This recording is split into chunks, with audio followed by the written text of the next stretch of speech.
You found the coolest place to be, the PlayStation Collecting Season. Come on, won't you sing with me? Welcome to the show.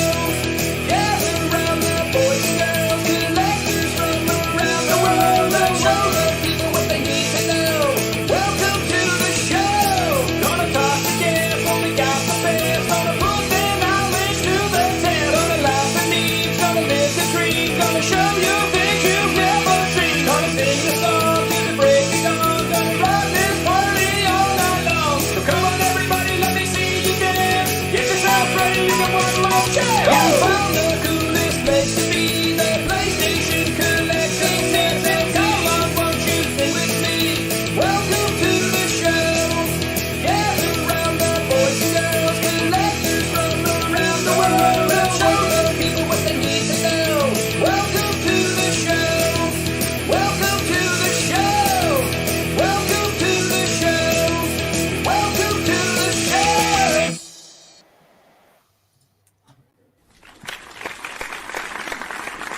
Hey.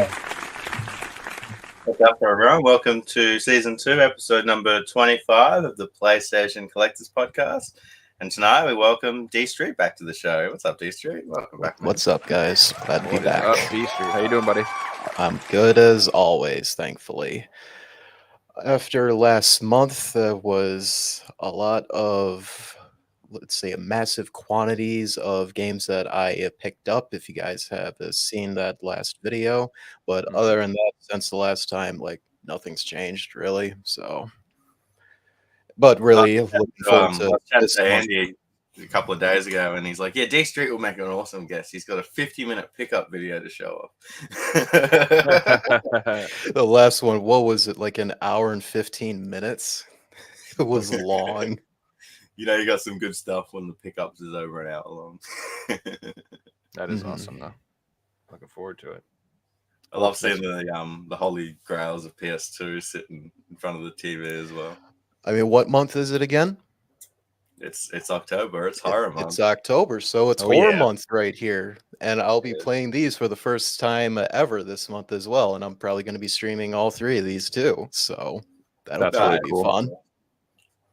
So If you guys aren't already, be sure to just subscribe to D Street's YouTube channel. It's lowercase D Street 6319.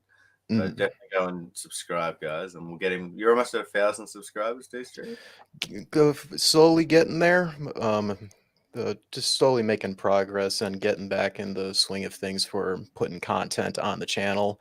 But I don't expect like the live streams to really blow up because you really like start getting benefits from live streams when you have a big bait following, what have you. But it's mainly when I get to these, it's just I finally want to have an excuse to play these games finally, and also get used to just streaming in general instead of just purely uploading a video, that's highly edited and whatnot.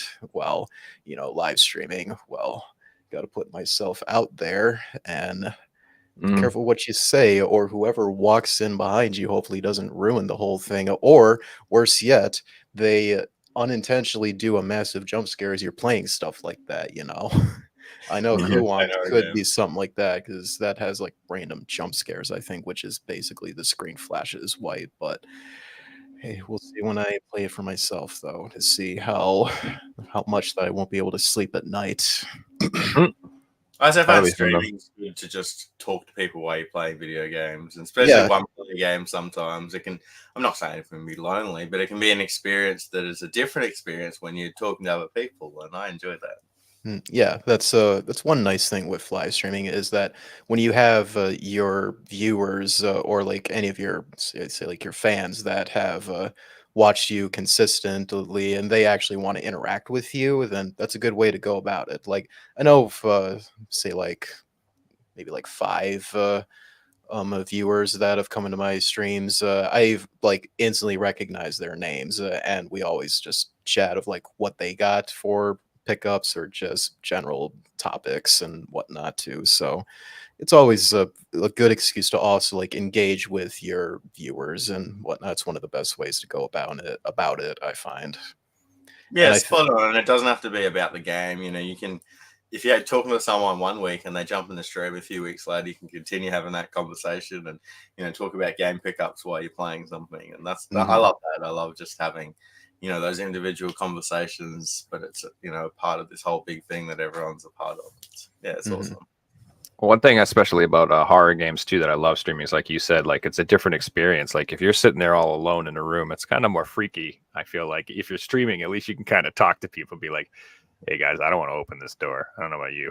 You know, you can kind of talk it out and, like, you know what I mean? Like, I don't know. It's like nice to have the company. Like, I love horror games are some of the best games for streaming. I think they're so fun to watch. They're really entertaining. They're good to interact with the people. And even like, I love watching people in real life play them. Like, one of my favorite things to do is to have people come play VR and put a horror game on and just watch them get scared out of their mind. That's so fun. So yeah, it's a good month for it. We all definitely need to hit that stream button more. I know. I've been trying. My second PSVR 2 headset died this week. Your second one. Your second one. Yeah, my second one now, playing Beat Saber. Same exact thing happened as the first one. I was just playing, all the tracking goes haywire, and then the whole headset shuts off and it just won't turn on and just reboots over and over and over and over again. No physical damage, no nothing. Just playing the game and it dies, and like it's like a software problem. Obviously, you had warranties on the headsets at least? Oh yeah, this will be the second time I ship it out good. for repair, which means they just send you a refurbished one. And don't solve the problem. Which says to me that the first run of VR2s obviously have problems, because you're a collector. You're going to be looking after your items, but you're playing it every day. If they can't last for a few months of everyday playment, then like, are they going to be around in 2-3 years when other people have really started to put work into them, like kids using them and stuff? You know, people that don't look after their stuff.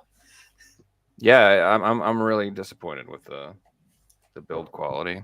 Like I said, I take very good care of it. I keep it in a case 100% of the time.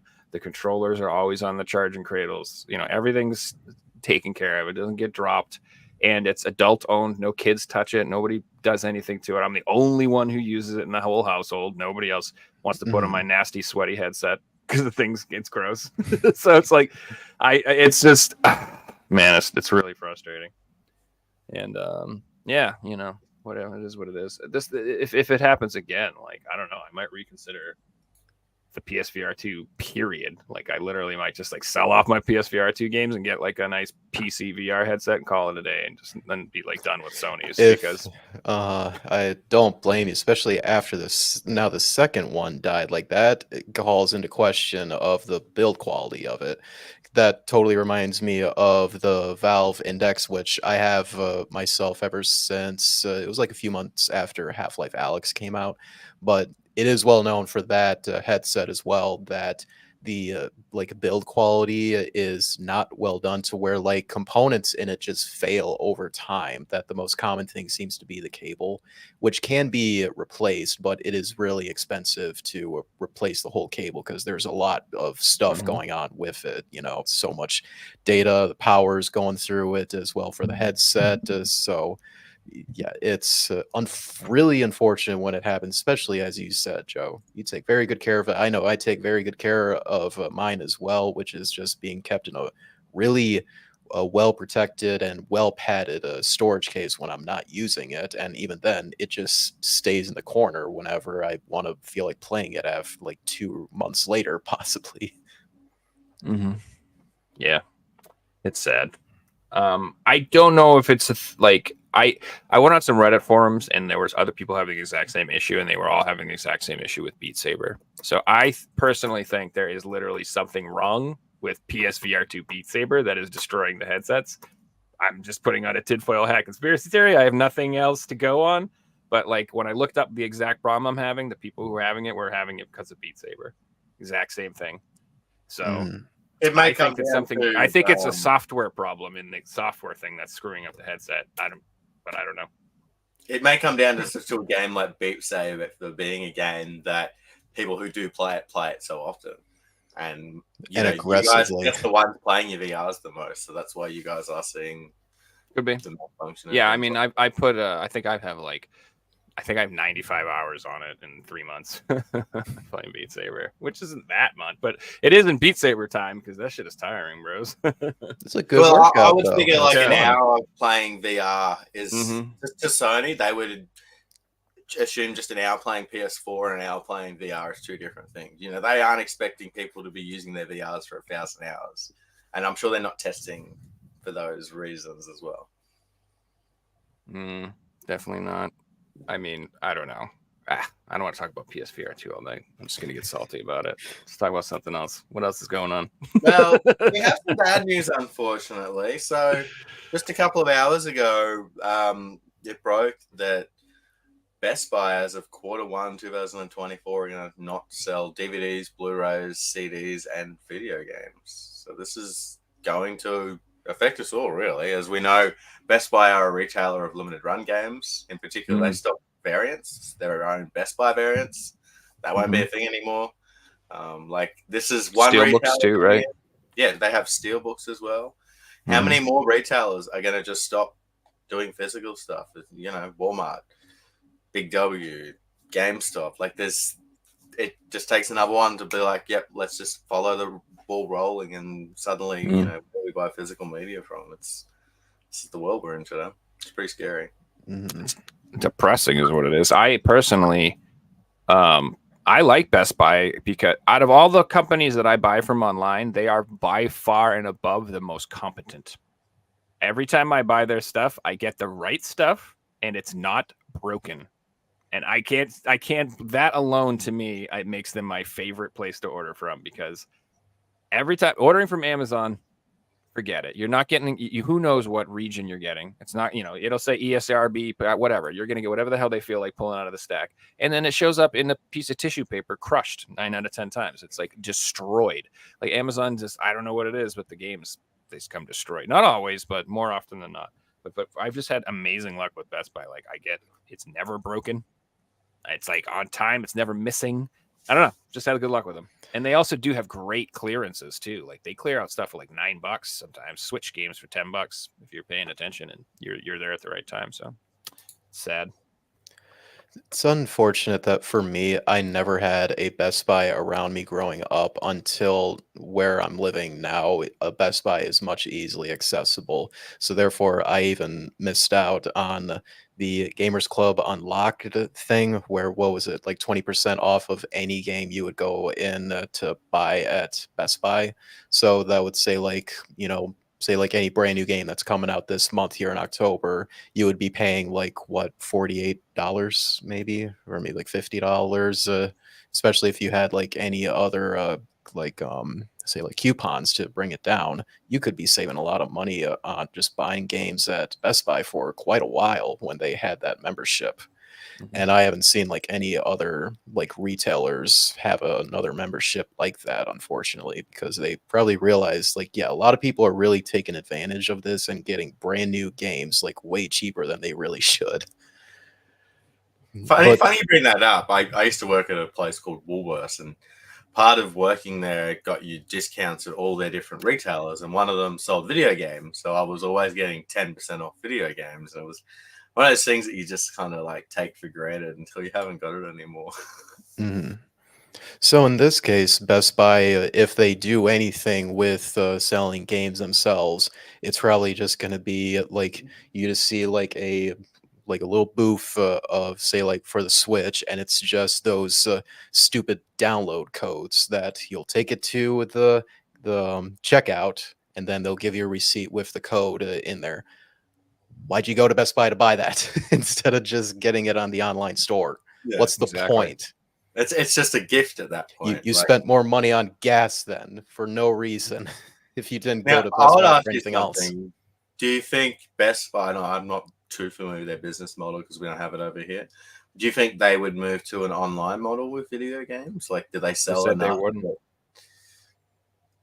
I'm pretty sure Best Buy said they're not doing that. They're not going to have an online presence for it either. They're just going to step out completely, which blows my mind.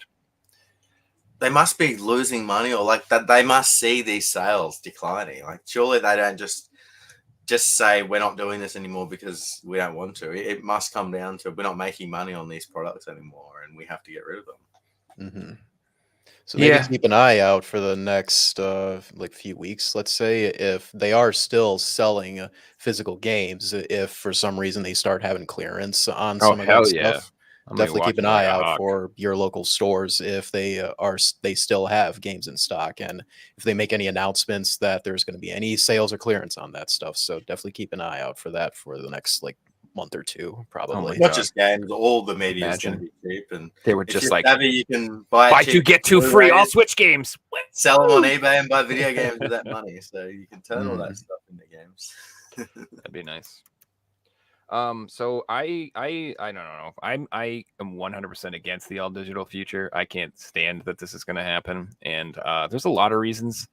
But like one of the things I don't think people realize too is that like the way licensing works, stuff like for example, like have you ever seen shows that have been put back on streaming networks that don't have the original music anymore because they don't have the licensing to the music?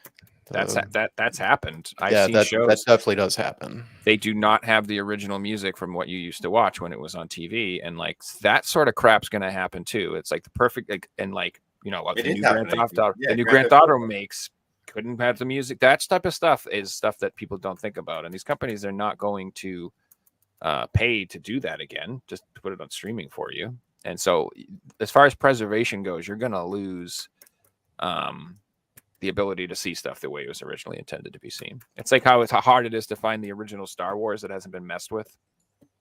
How hard it is to find that. It's like the old ass Star Wars, the originals, without any CG, without any fake Jabba the Hutt, all that crap. Not just the old regular movies. Like it's like they've erased it from history. If you want to try to watch it and buy it, it's such a pain in the ass how they do stuff like that.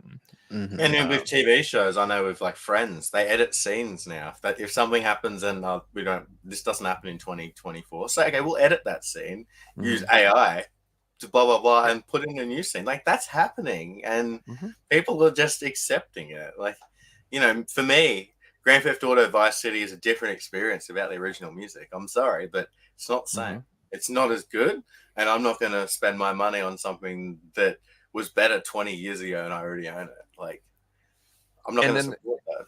There's like It's Always Sunny in Philadelphia. That show has several episodes that are like no longer airable.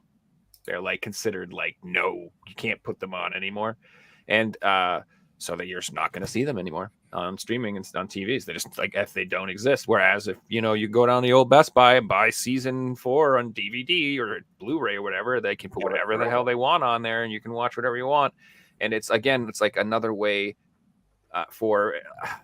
it's a way for censorship to happen and like for people to control what we see and the way to edit the past. That's the thing. Another thing that they're going to be able to edit the past and redo it all the way they want things to be done, not the way that it was done in the old days for those stupid people. Oh, those old people. Like it's just so stupid how they're gonna. You just wait and see. They'll just redo everything, make it all crap. Looking forward to it. Yeah, they will. Against our will. Like we're all here like, no, we want to buy it, please. And they're like, no, we won't let you peasants. We're going to take it away. So you can do anything to change the future, but you can never change the past. The past is the past. Sorry. It's history. That's why we buy all this stuff here, because it's history as well, and we want to make sure that we all can still experience, say, like that original uncut Star Wars movie back on VHS, if you want to go that far to see the original intent of what the director wanted you to see when they were making that movie. But for like those shows that get pulled for like licensing, I've heard stories, say like on Disney Plus, where some shows were only up for like a year, but due to just licensing issues and like the original copyright holders or the IP holders asking more money from, say, like Disney or whoever's like holding it on the platform, they just don't want to keep it up there because it costs them a lot of money to keep it up there. So it's like really annoying that these companies are all for like these streaming services, but at the same time there are like some shows that they just can't afford to keep up there even for like a year. So it's insane that if that becomes like way more common in the future, which I feel like it will, because it happens a lot for streaming services where it's either going to be like the platform is going to be suffering money, or the original IP holders of like the show or the game for like publishers, and the customer themselves, they could be end up spending a lot of money. So eventually, is all this stuff going to crash potentially in the long run, because it's just not sustainable for how much each side is asking for money? That who knows if that happens. Maybe there might be a resurgence in physical media again. I'm willing to bet.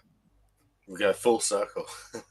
Full So I I'd like wonder. to add that like people like original media, and if say 50 years time there becomes a group of people that love video games that we're into, guess what? They're going to want to find the original copies of these games because they don't care about what version they want us to see. No, I love this game because of this guy who made it. I want to see his vision and what he made back in 1995, not the 2030 version that cuts out all these different things. And like that'll be a thing. There'll be people looking and wanting that original media. So even though they're taking this stuff away and editing it today, the human curiosity is always going to want to find out what was this meant to be like. What did they not want me to know?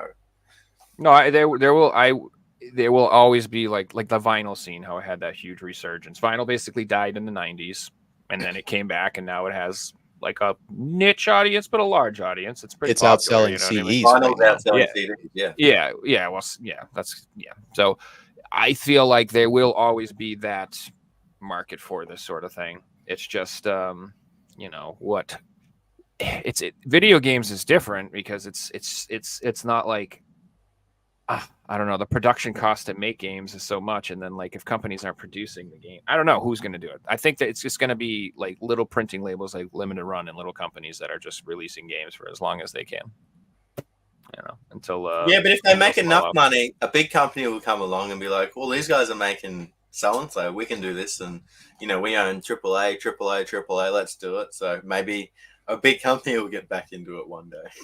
Yeah, And they will pay up of actually publishing physical copies of like AAA games. Like one that is springing to mind right now is that Limited Run is doing the Persona 3 Portable and Persona 4 Golden physical releases on the current gen systems. Mhm. Atlas can't afford to do that, or Sega, because they own Atlas, they can't afford to do that at all. They It's don't want to insane. do that. That's what it comes Or down they to. really don't want to do it at all because they don't care, even though it's Persona. Whatever, they do what But they want. Devin, if Limited Run, like, they have an open pre-order, right? Let's just Mm-hmm. theoretically say they sell 100,000 of those. Like it's their best ever sale, and it like absolutely blows away expectations. Wouldn't that get Sega and Atlas to be like, hang on, we've just lost out on all these profits that we didn't even think was a thing because there's a customer base there. Mhm. I'm not saying that'll happen, but I would assume that these would be two of their better selling games that they've ever done, right? I don't want to spend any money on Limited Run again, but I'm buying these games because I don't want to miss out on them. Exactly. Like the Persona 3 Portable Collector's Edition, I bought that, even though I will almost never buy a special or limited edition from them. But this is a really special case given how much that I love Persona. So what I think is going to happen is that I'm assuming that there's going to be a lot. I bet there's higher profits in doing a release through one company like this and doing a worldwide retail release across Europe and all these places and all these companies. And I guarantee there's just more money in it. And like you say, if it sells well, and with the combination of Best Buy not doing retail and stuff, I think that these companies like Limited Run's going to start to dominate, dude. Like you're going to see a lot of stuff getting released through them if this is successful. A lot of big companies, and they're working with Konami now, and they're working with you'll see Capcom games. They're going to be like the physical market. It's going to be direct sales. It's going to be like retail. They're stepping out. I don't know what they're going to do. They're probably just going to all go to business in the long term. Like Best Buy itself will just become Circuit City, die. That's the end of that story. They're not going to bounce back.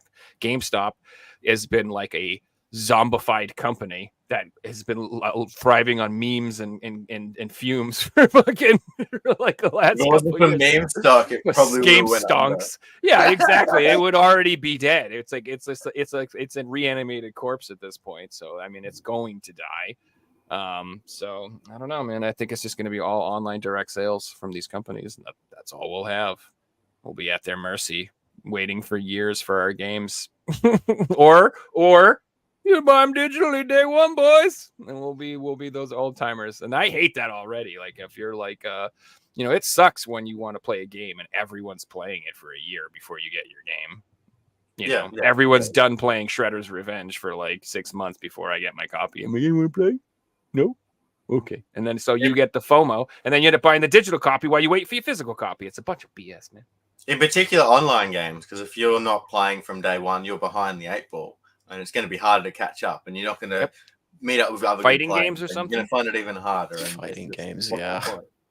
Any skill-based. I have a question that you both probably wouldn't know the answer to, but I would like to know how these deals work. So, like when Limited Run signed this deal with Atlas and Sega to make Persona 4, would it be a deal that they're paying for the license, or would it be every copy we sell, you get a certain cut of that to encourage them to sell a bigger amount? It is quite interesting to know like how much it would cost to bring an old game Well, back. what's the difference that they split for licensing payments, Limited Run actually making all the physical goods for all the editions that they do? So yeah, it's definitely something to ask, and from what I understand, they though may have changed in like recent years. Is who knows that Limited Run actually does another print of some of their games down the road, because I swear it happens that VG Plus suddenly gets restock of some of their games, but it just seems like it's a one-time license thing for them to print all these copies and never again. So in terms of say like constantly renewing licensing fees, the Limited Run to whatever company that they're making a game of, it's probably not a thing for them, possibly because it just seems to be a one and done thing for them for the most part. But who knows how much of a cut Sega is asking out of Persona, given how big that IP has gotten in the last decade almost. Going back on the fact that once they do sell out, there isn't like a second print. I would assume it is just they're paying for that one thing. Like you'd assume if a game sells outright, you want more copies to restock so you can keep selling them. Well, Limited Run don't do that. At least if they do, they don't advise that they're doing it. Who knows that if at clear the on the point, who knows if we'll get to the point where all like the major retailers just outright stop selling physical copies, that there's going to be way more demand against a Limited Run to have way more physical copies of games, because if they're going to be one of the only few doing it anymore, they can't like keep only doing like a single print run of a lot of their stuff forever, especially if it's going to get to the level of like AAA games that gets all the marketing attention every single year. If they ever get to that level, they can't afford to do that, because they will have way too much demand, not just from customers, but I'm sure from, let's just like a big crazy example, say like Assassin's Creed, that Ubisoft, they definitely want to have lots of copies of that made for everyone, across all platforms. And if it goes the way of retailers closing down in other countries, what happens if they're suddenly got to supply the whole world? The UK want 100,000 copies. This country wants a certain amount of copies. Like they would really be taking on the reins of, where now. Like, well, they have distributors in Europe and Japan now, I think, don't they? Don't they have like actual partnerships? Yeah. They do, and they also have all their small distributors that they work with. But like we're talking in the days where Amazon, GameStop, Best Buy all exist. What happens once they all cease making video games and customers are still seeking out physical copies? Like demand would absolutely blow up. I hope they can handle it too. Well, I imagine. Have you ever seen Road Warrior? The guy with the mask. I'm just gonna pull up people's houses in my car. Like, give me your games, come out. Something like that. It'll be something like that. I'm assuming. Fight for survival. Sorry. Hey guys, maybe on to some new news. During the week, we had an announcement by Sony. They dropped a new PS5 console, PS5 Slim. A PS5 Slim with a digital version that's going to be $50 more than the previous digital version, trying to normalize that. Also, the consoles are different shapes to the previous ones, which you're like, oh, that's great. But then you think about it, and you see those things behind Joe, the console plates. Well, they're almost sold out already for the original PS5. If PS5 have also said that once they sell out of the original models, they're not going to be making anymore. They're only going to be making the slims. Yep. Says to me they're not going to be making the plates anymore. They're already going for 2-3 times the retail. What's going on with their plates? That's going to be a very expensive item, and that's not good because I know a lot of people that want them. The Spider-Man 2 faceplates. Imagine how much those will go 4 years down the road. Final Fantasy ones, like, dude, they're already insane. The Final Fantasy ones are already so it's funny, like, so the digital one you can get it for like 100, but like the actual disc version, it's like 200, 250, $300 to get the plates for that right now. It's absurd. There's so much Spider-Man fans out there that will pay it. The Spider-Man ones you can get for like $150 still on eBay, and those aren't that bad. But the Final Fantasy ones were only sold in Japan, and they wouldn't ship them to the United States, and it was just a big pain in the ass. So they're just a little harder to get. I don't know if they did it yet, but I did hear that Best Buy, if you were a member of their premium program or whatever, they were doing a restock for the Spider-Man plates. Just so you guys know. So, but you have to be a member of their whatever their club is, whatever the hell they have, to get them. That's good though. It stops scalping. It stops people buying 10 copies through 10 different accounts because you can't have 10 memberships unless. I mean, if you have 10 memberships, you're making Best Buy a lot of money, so they probably don't care. I literally got pissed off and just bought the whole console again. So I have 2 PS5s now because I was just so furious that I knew this would happen, and I was just like, I'm done with this. And I'm glad because I wanted a second one anyway. Yes, I do want to get the new Slim myself, so that way I have a second system where the Slim will be like my primary one that I use up here, and my original launch one will go right in the basement, which is where the VR room is set up, and be primarily a VR system is the way that I plan on going about it. In Australia, the way the plates got released is terrible. So they got released for EB games, right? I wasn't trying to buy them myself. I had a friend who wanted them. The way that they got released is they're going to be released at this time for our level 5 members only. If you're not a level 5 member, then you're not going to be buying one. They sold out instantly. Suddenly, half of them are on eBay. So, like, they're selling them to scalpers. First-class buyers only. Like, their scalpers are their regular, like, oh my God, the system is just so flawed. Like, I spoke to someone who's like, look, I was trying to buy one day one, couldn't buy it, and my only option is now to spend $300 to buy it on eBay. It sucks. That's dumb. It's able to buy something day one. Sorry, it's absurd. If I have a PlayStation membership, like, why can't I go on Sony's website and just pre-order whatever the hell I want? Why don't they just say, "Hey, Sony plates are coming out in a month. Put in your pre-order," and then they just make them? Why is this so stupid? You know what I mean? Like, that's the FOMO limited everything. It sells out in 2 seconds. It's literally, as far as from a capitalist perspective, I don't understand. I think it's so stupid. I'm like, why don't you want more money? I just, like, Limited Run at least had the sense to stop doing we're going to make 1,000 copies that sell out in a minute, and we're just going to do an open pre-order.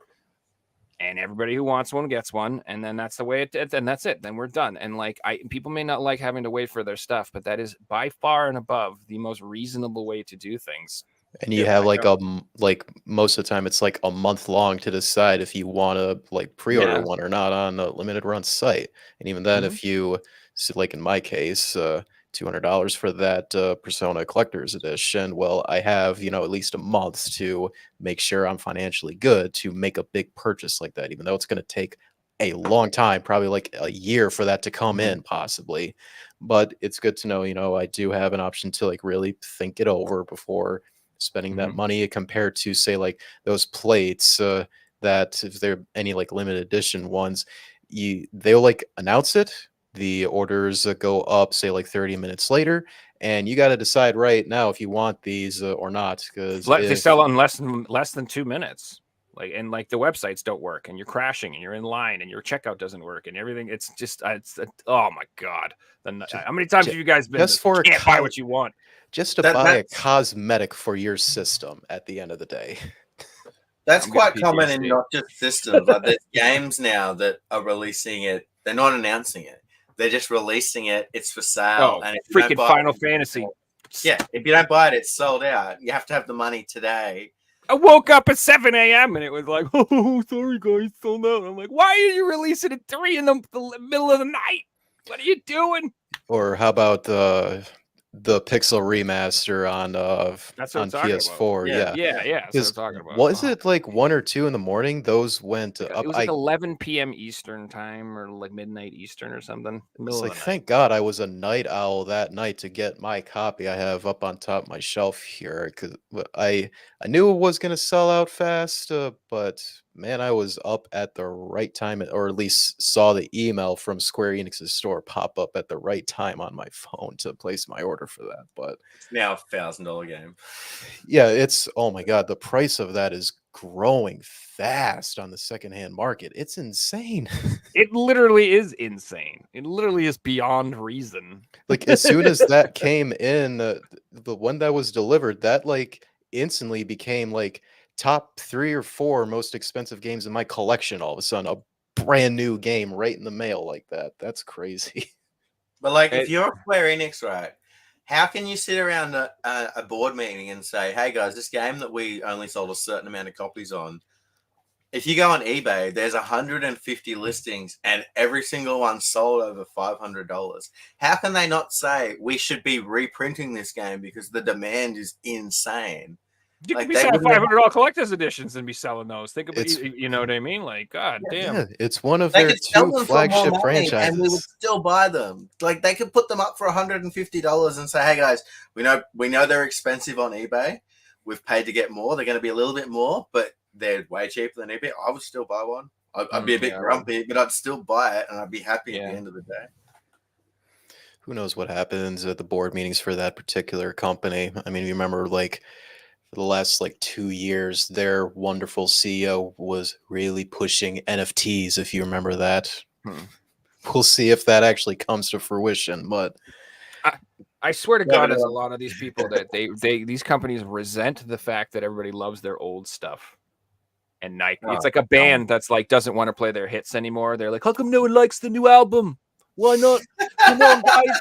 Everybody will sing the new album, and everyone's like, boo! No, play your hits. This shit sucks.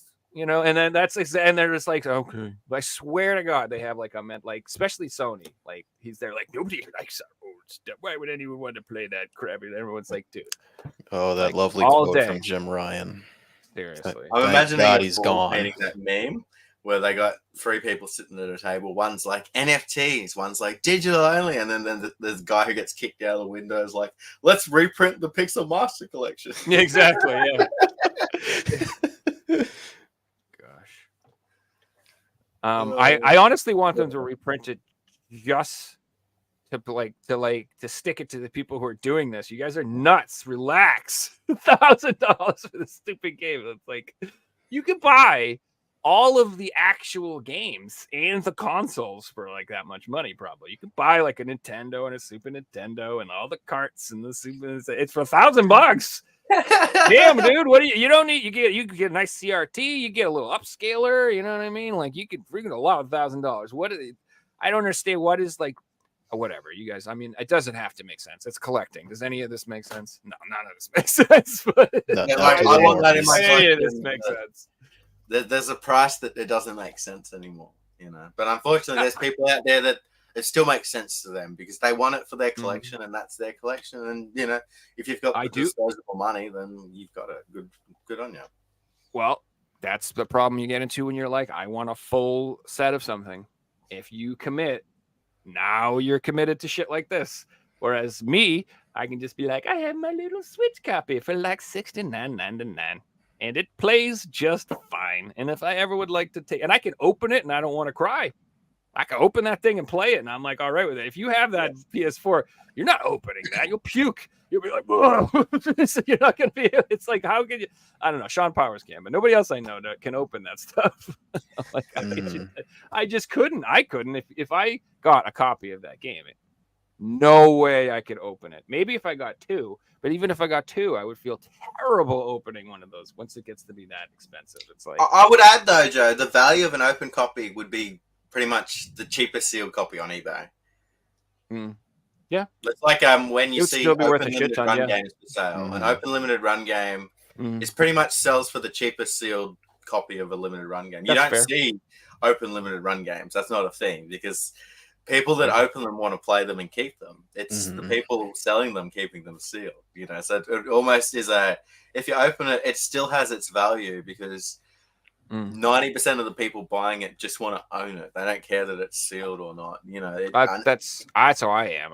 I like buying open copies. That I would prefer an open, nice condition copy any day, because then I no guilt. I can open it, play it, still looks nice. Yeah, unless I'm specifically buying it to. but you collect. can't open it yourself.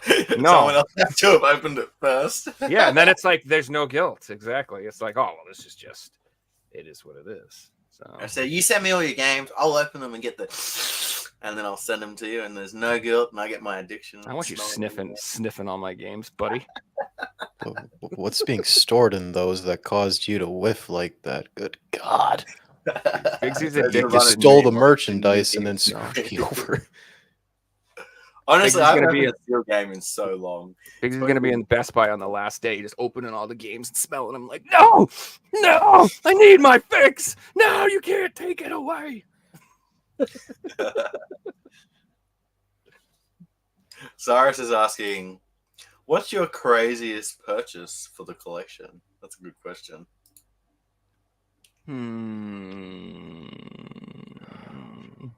Good question. It's a tough one because I've bought in things that are worth that and that are even worth more than that today.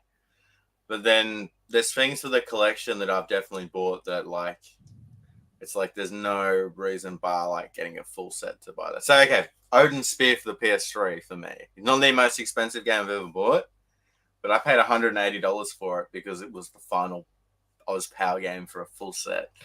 Copies sell cheaper than that today, but at the time, and I knew people who own copies knew that I needed it, so they kept the price It didn't up. matter to you at the end. Yeah, so it didn't matter to me, and the feeling of completing it completely outweighed that price. But today, looking back, that was a decision that's like that was a silly decision. You know, I can go on eBay and buy one for $120 today. Mhm. I guess for me, the craziest one might have been it's a cross between Fire Emblem Path of Radiance and what was the one that I was just thinking about? My Xenosaga Episode 3 lenticular version. It's actually right behind the stack of PS4 games up there. Only because that's like the most money I spent on games, if that's how we want to describe this, in terms of something where it's like really crazy because of like what the thing is. Can't really think of that right now. I mean, I guess for Rule of Rose, I technically got that for free because all the profit I made after selling Barbie Groom and Glam Pups on the 3DS, it effectively paid for that right there. But That's hilarious. Barbie ain't- pays for Rule of Rose, but hey, it is what it is. yeah, a child game pays for a game that came under fire for some things that depicting about child stuff, which wasn't true, of course, but No. ain't that funny how it all works? You're talking about the Barbie sale that you did to get your Ruler Rose. Yep. It's got to be Though one of the best hustles I've ever heard, like Mhm. hands down. Though I can see myself the biggest things that will be the craziest thing I'll ever buy is both Snatcher for the Sega CD and like an authentic copy. I'm not buying any of that reprinted stuff because I'm a diehard Kojima fan at heart. I want a complete copy of Snatcher, and the other thing would be Panzer Dragoon Saga. No, that'd be awesome. Those are your like, yeah. So to me, like the biggest, craziest ones are ones I'm planning on making. I haven't. There's a really, really fancy Darius for collector's edition, or Darius collector's edition for PS4 that came out in Japan that I want. It's like $400 or $500. That's absurd for me that I'm going to buy that, but I am. And then I plan on picking up Shadow Tower and Kingsfield soon.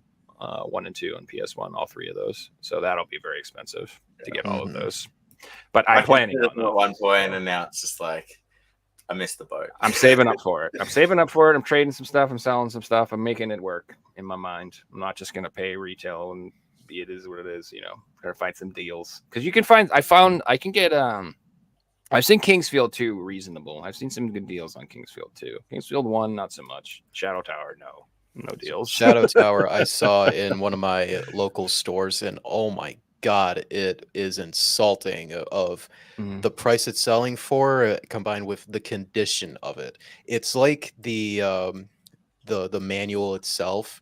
It Mhm. took like a 30-minute swim in a pool, Mhm. and they're selling it for close to market value. That's all the stores do that around Like, me. yeah, Like, they all do it at they the end wipe of the that butt day. with the manual and they charge eBay retail. I'm like, okay. Hey, Like, guys, if I you think ask me, something, this should be like 50% off given the condition of this thing here. It's I seen something pretty rare for sale this week that probably shows up once every 2 years, and it was in the PSYC group on Facebook, and it was a PS1 minty copy of Cindy's Fashion World, which is the most expensive PAL game, right? about Yeah. £2,000. There wasn't a price on it; it was make offers only, and it went to PMs and things like that. But it's one of those games that it doesn't even show up once a year; it shows up every couple of years. So it's pretty special to see it. Mhm. There was also a copy of the most expensive PSP game show up. I'm just gonna grab the name of it. Bear with me 1 second. Is it that one that was only at select hotels as like a tool Mm-hmm. or something? Different one. I know the one that you're thinking of. This one is uh, El Langry Online or something like that. Okay, because I thought that You just hotel type in was like PSP game the on eBay. There's rarest like UMD ever. Yeah, no, two people. Sebastian got his copy about 6 months ago. Here we go. It's called El Mintage Original. There's only 300 that exist. One's on eBay for $10,000. But yeah, someone on Facebook managed to get one for their full PSP set. Again, a full set collector. So that's 2 copies less. And, Mhm. when full set collectors get these games, that's 2 copies that aren't in circulation anymore. Till unless death. they sell their collection, basically. Yeah, till death, Mhm. pretty much. Or the divorce, where she forces him to. Yeah. Sometimes you don't have a choice, boys. Or if it's stolen. There's that too. There Everyone's are worse than crazy me. stories. We heard the story about the divorce and the kid sold off his dad's collection for dollars of what it was worth when it was worth like $200,000, and he sold it for like $2,000. Like those stories are out there. I know. That's why every time I see a video or a story about somebody who got some great deal, I'm like, on the other end of that is some sad, sad man who's like, I went off to college and my damn mom stole my TurboGrafx collection. Why? I like those stories that you hear when it's like someone's mum sold their collection, and it's like a 30-year-old or 40-year-old, and their mum still has their collection in their childhood house. It's like, if you're at Go that get age, it. go and get it. Sorry, but Yeah. your mum's probably at the point of her life where she wants to declutter the house. That's your true. fault. That's fair, but at the same time, it's that's different, But like when I was a kid, like I remember, I'd split custody. I would go back between my parents' house, and one day my mom just decided to give away a bunch of my toys to the neighborhood kids. Because she's like, yeah, you're old. You don't need them anymore. And I came back. I'm like, where are my stuffed animals? She's like, they're gone. I gave them away. I'm like, you gave away Mr. Boo Boo. You know what I mean? Like, what the fuck? Yeah. So Like just because you don't play with it doesn't mean it doesn't still doesn't have that sentimental value. Yeah, I was attached. Even then, I was still attached to my stuff. So. Mhm. I had 2 very opposite parents where my dad's a bit of a hoarder and my mum's a declutterer. So they split up when I was a teenager. So dad held on to everything, and he had all the PS1 and some of like the PS2 stuff, and then PS2 games I guess we were playing, and PS3 stuff mum had, and sold all that stuff. But when I started collecting, I was able to go to my dad's and get my original PS1 games, my original PS1 box, and still had it all in the cupboard. Like it was just day one. Jealous of you that your parents decided to keep like the original boxes. For mine back then, it was up until the Wii. As far as even like the game cases, we threw all that out. We just kept the game discs in like this little binder for every single system. Thankfully, today I have pretty much everything back that I used to have back in my youngest years. That really the only expensive one that I had to get was really just a Def Jam Fight for New York on PS2, which that was my brother's game back then. But anything else I would have had back then is nowhere near as expensive as that game is today. It's almost how everyone starts collecting, and you guys are probably the same, right? You get into video games, you enjoy it, you buy a couple that you want to play, and then if you start collecting, you buy your childhood collection, right? That's Mhm. what So I I did. rebuilt. That started rebuilding my childhood PS1 collection, and then it just spiraled out of control, friends. Thankfully, it the was only like- RPG I had back then was just Final Fantasy VII. So buying a Nice. lot of RPGs today, if I wanted to rebuild that childhood collection, thank God it's not expensive to achieve that like sub-series, your childhood games. 15 So that- million of these exist. But that's what I literally say. I was always into RPGs in general, but so I bought mostly RPGs from my childhood, and then I was like, well, what other RPGs are there on the PS1? And I'm like, I should get So those too. many. Those should be great. Yeah, I got them all except for Valkyrie Profile. And I don't know if I'm gonna pick that one up. I'd like to. I But bought that thanks to Barbie as well. pretty expensive, that one. I would like that one. Yeah, I would like Clock Tower 1 and 2 as well on PS1. But there's a lot of My stuff. on Barbie it. experience was crazy Mhm. for from limited rare games where I bought it at retail and I ended up selling it for $2,500, and I used that money to buy games that were games that I wanted but were more expensive than I wanted to spend. But when you get money off a sale, you don't have that feeling of guilt buying something else, because it's like, no, this money was from the video game. I didn't work for it. I don't feel as Mhm. guilty buying those things. And I was able to buy a few holy grails. I believe I knocked out a lot of the box Lego games after that, and like some of those were going for €100 a piece. And I want this set, but I can't justify spending €100 on just one box game. Where Mhm. I think I dropped like $1,000 the night the money came in and just bought all this stuff. So it's funny that you say that, because for so long I was always on like, I can't justify spending a lot on an expensive game when I can buy all these other things. And now I'm at the point where my space is running out, and I'm like, I prefer to buy expensive things. I'd rather just save up and get one thing, because at least I can store it and I have that one thing. Whereas opposed to like, there's lots of games that are cheap that I'm like, I want them. Then I'm like, no, I'm not picking that up. I don't have a room for it. Like it's a lot of games like that. I get that, Joe. And once you start to run out of room, it then makes more sense to buy that one game that fits in the collection rather than. And then you start selling 10 games to afford the damn thing, and then now I can buy like some more games. So it's all about, for me, I have to recycle up my stuff. That's all. You guys want to play the Figsy quiz? Oh hell yeah! Might as well. I was born for this.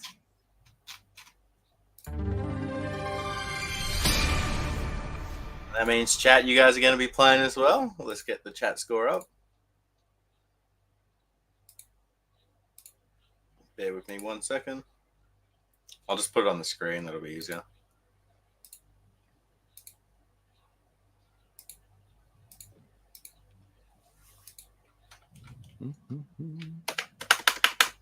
So chat score, we've got 2 people on 4 points. Jason, Trickster, and Mario. You guys both have 4 points.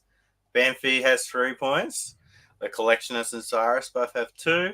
And then on 1 point, we've got Windy Corner TV, Jimmy J, Lulu Girl, and Westman.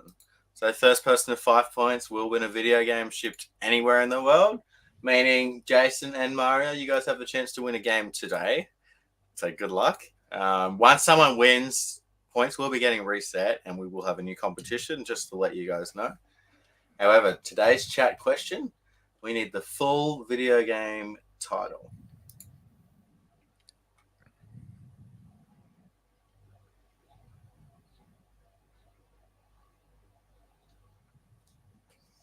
Only one person gets the point. First person to correctly name the full video game title in chat will get the point. We'll leave it up for a second while we get the quiz all ready. Joe, Devin, who would like to go first tonight? I know. What do you want to do, D Street? You're the guest. First or second? Let's do second. All right, Joe, He's playing strategically. So I can announce tonight we have. I would say it's a new style of question. So you guys know our new style of question we've been doing, where we pull up like 15 different images, and you guys got to guess the game. Well, Pavel's thought outside of the box, and today, what we're going to be doing for question 9 is I'm not going to pull up an image. However, I will be playing certain sounds from video games, and you guys will be taking turns to guess the sounds. There's 15 of them. They're not going to be theme songs, but there's certain sounds from video games. And it's really fun. Some really, really cool stuff in there. So it should be cool. Okay. No one's got the chat question yet, so let's get into the quiz. Oh, I better pull up the question.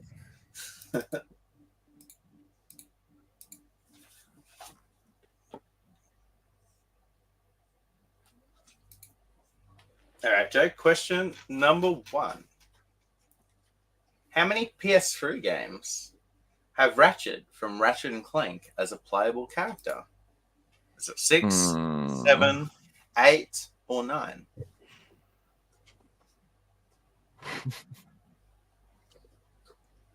Hey, no looking at your shelf. What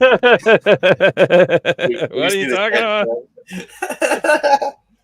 So I know how many actual mainline games there are, but here's the question. Is he in like some fighting game, or is he in a racing game, or is he in some sort of other thing? It's like all of his appearances across all PS3 Every games. appearance that Ratchet made on PS3 as a playable for character. God's sakes. I mean, this is, I will say 7. Incorrect. Damn! Sorry. It's I mean, over 8. Incorrect. So the answer was 9. We had the Jeez. 7 mainline Ratchet and Clank games, and then we had PlayStation All-Star Battle Royale, Ah. PlayStation Move Hero. Heroes. Both of them. Damn. All right, moving on to question number 2. Devin, this one's for you. How many unique One Piece games are there on PS3? Are there 3, 4, 5, or 6? There is 5. Incorrect. Joe? 4. Correct answer is 4. Joe takes the point. Sweet. I mean, I've literally been buying One Piece games, so There was a trilogy, and then planet. there was a 1 and 2 double pack, but mainline titles set the 4. All right, moving on to question number 3. Joe, this one's for you. In what Metal Gear game title, to create more than one save slot, you had to pay $10? Metal Gear. I mean, I should know this. I'm assuming. Survive. I don't know. Correct answer is Metal Gear Survive. Yep. Sweet. I'm like, which one did question? Which one did everyone hate? Like, I think it was that one, so I'm assuming it must be that one. All right, Devin. What is inside of this Game Boy?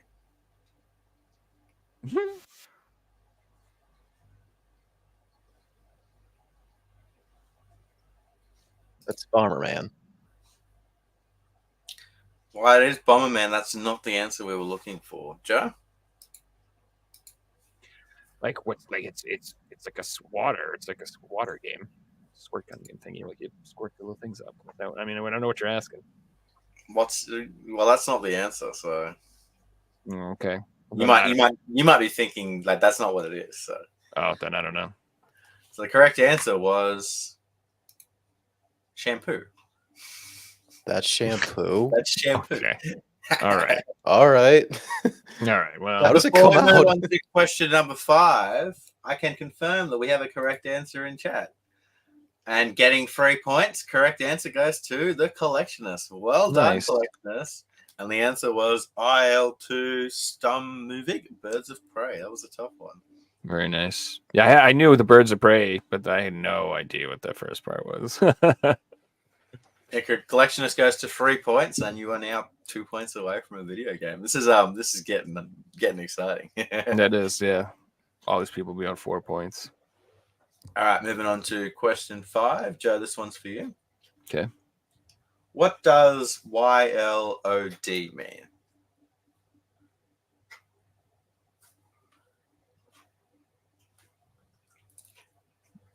You live or die. Incorrect. Devin? Yellow light of death. Oh, yeah, that makes is sense. the yellow light of death. Yeah. Well, you might be correct, Joe. That was not the video game answer we were looking for. That was the Sure, fun yeah, answer sure. that Joe Sure. gave. I don't know. Like, You live or die. YOLO. All right, question 6. Devin, this one's for you. PS1 Taxi and Taxi 2 game titles are region exclusive for what European country?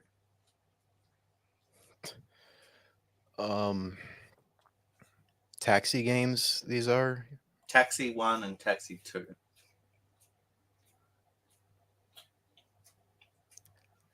going to guess France. Correct answer was France. Hell yeah. Well done, man.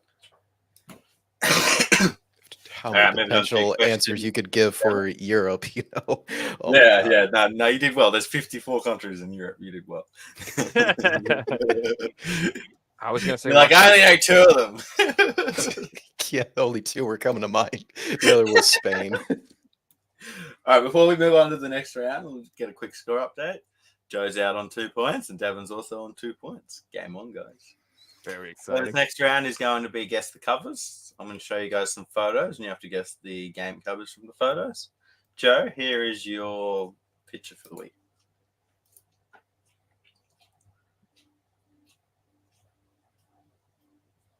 Star Ocean Silver Story. I'll pay that. It's Star Ocean's second story, but I'll pay that. Oh, second? Oh, okay. All right, sorry. Because silver's Let's like the figure it. second tier Silver's for second, trophies. Oh, I'm thinking of Lunar. It all just meshes in my brain. Isn't that the Silver Story or something? I don't know why Kingdom Hearts was coming to Silver mind for Star that. Story is Lunar. Yeah. You give me the points, all right? Woo! I'll take it. All right, Devin, here is your question of the week.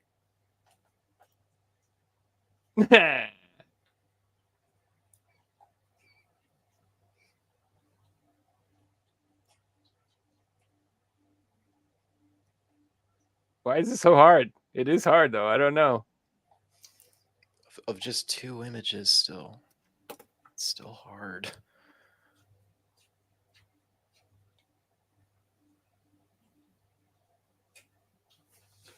What's up with that bird on the left, bro? What happened there? Looks like it's like dad showing off his crackhead son. You know what I'm saying? I think it's a baby bird, and these feathers haven't formed yet. Oh, all right. I'm sorry. I'm being mean to the hideous looking baby. I have no idea at all. Now, pass, Devin.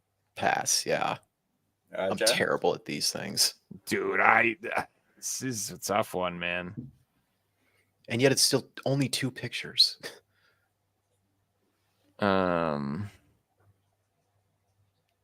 It's hard. What is that thing on the right? Like I could interpret that in so many ways. It could be a square, it could be a pipe, it could be beams, it could be metal, it could be bird metal or something, beak metal or some shit. I don't know.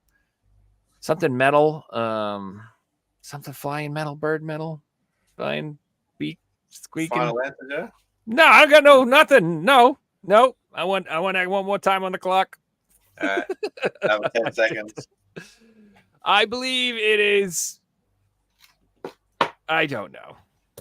I got nothing. Correct answer was Birds of Steel. Okay, that makes sense.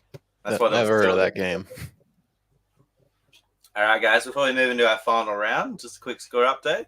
Joe's got 3 points. Gavin has 2 points. I'm going to read out the rules of our final round. The rules. You need to guess the sound effects from video games. There are 15 questions in total. You ask questions in turn from 1 to 15. The player with the fewest points starts. If a player does not know the answer and does not want to give an answer, the turn goes to the other player. But if a wrong answer is given, the player gets a strike. And you're allowed 3 strikes. However, you can't skip 2 in a row. So if you don't know it, you can skip once, but you can't skip twice. So if the other person doesn't know it as well, you have to try and answer it. So you have to answer the sound effect or the game it's from. I need the game it's from. So Devin, you're going to be starting. I can repeat the sound if you do need it repeated. So these are all going to be quite short. All right, Devin, here is your sound.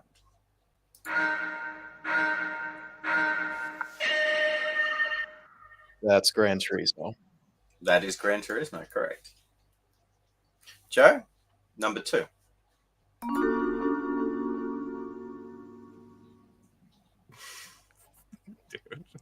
Come on, I'm not Joe. gonna do good on this. No, dude, I'm gonna be bad at this.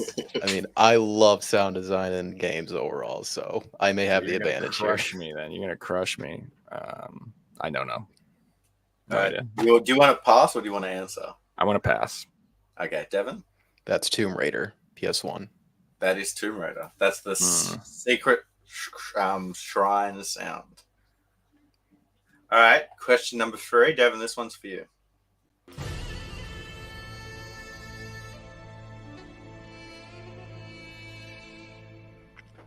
That is Uncharted when you die. That is the death sound from Uncharted. I'm gonna get crushed. I don't know any of these. You don't know that? You ever done crushing runs or Bro. the amount of times you die on the hardest difficulty? Go ahead. All right, question 4. Joe, this one's for you. What have I got? Oh, it's Crash Bandicoot. You That better is the say sound you when better you get pick up that. an Aki in Crash Bandicoot. Okay, thank God. All right. I'm Jesus. All right, thank God. I All got right, one. question 5. Devin, this one's for you. Play that again? It's familiar.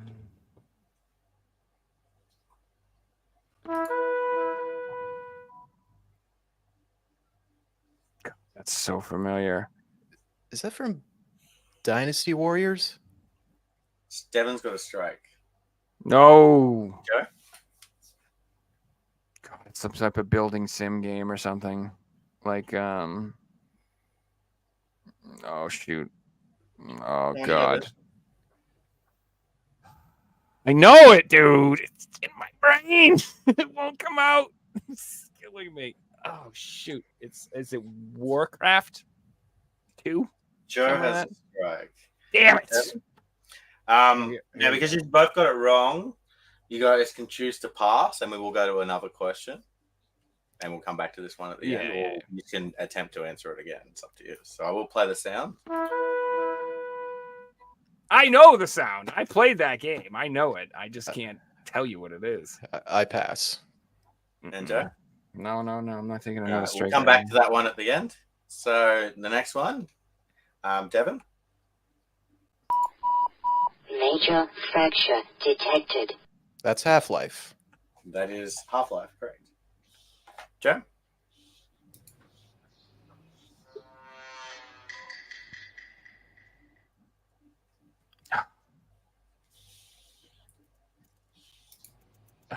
God, dude.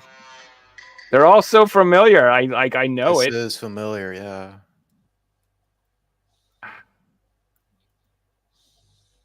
I'm You can passing. either guess or you can pass. Pass. All right, Devin. I pass. All right.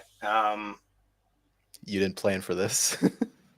Yeah, we'll just move on to the next one. We will come back to these at the end. Okay. So, Joe, your next question.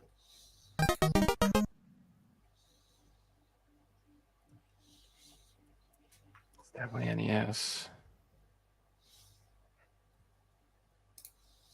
Play one more time. Sorry, just realized one Okay. was missing.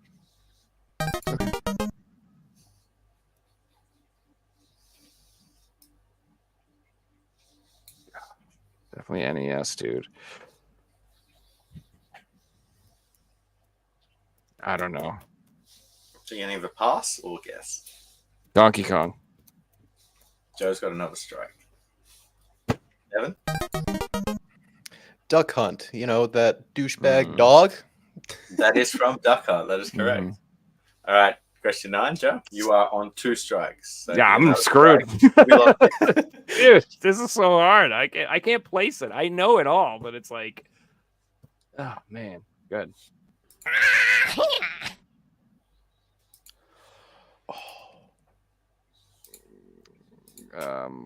It sounds like one of them rabbit things to me, dude. Mario Rabbids, but I'm wrong. So go ahead. Joe is locked out. Unfortunately, that was wrong. Of All right, course it Devin, is. you're the only one left. What is this one?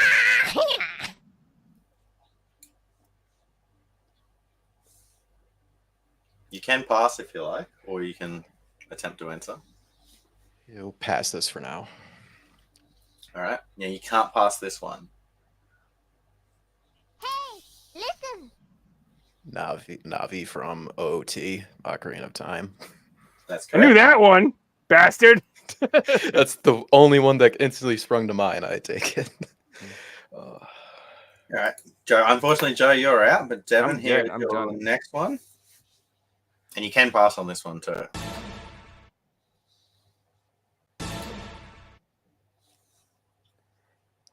Is that Wii Sports? That is not Wii Sports. Devin's got a second strike. So you can either pass or you can attempt to answer again. Now, I know that noise. I've heard it a million times. I've played whatever that is. I just can't place these things, man. I don't know how you're so good at that. It sounds like it'd be from a sports game or some arcade game. That's really familiar. Pass for now. All right. Now, this next one you can't pass on. Counter Strike. That is correct. All right. Devin's still going. Number 14.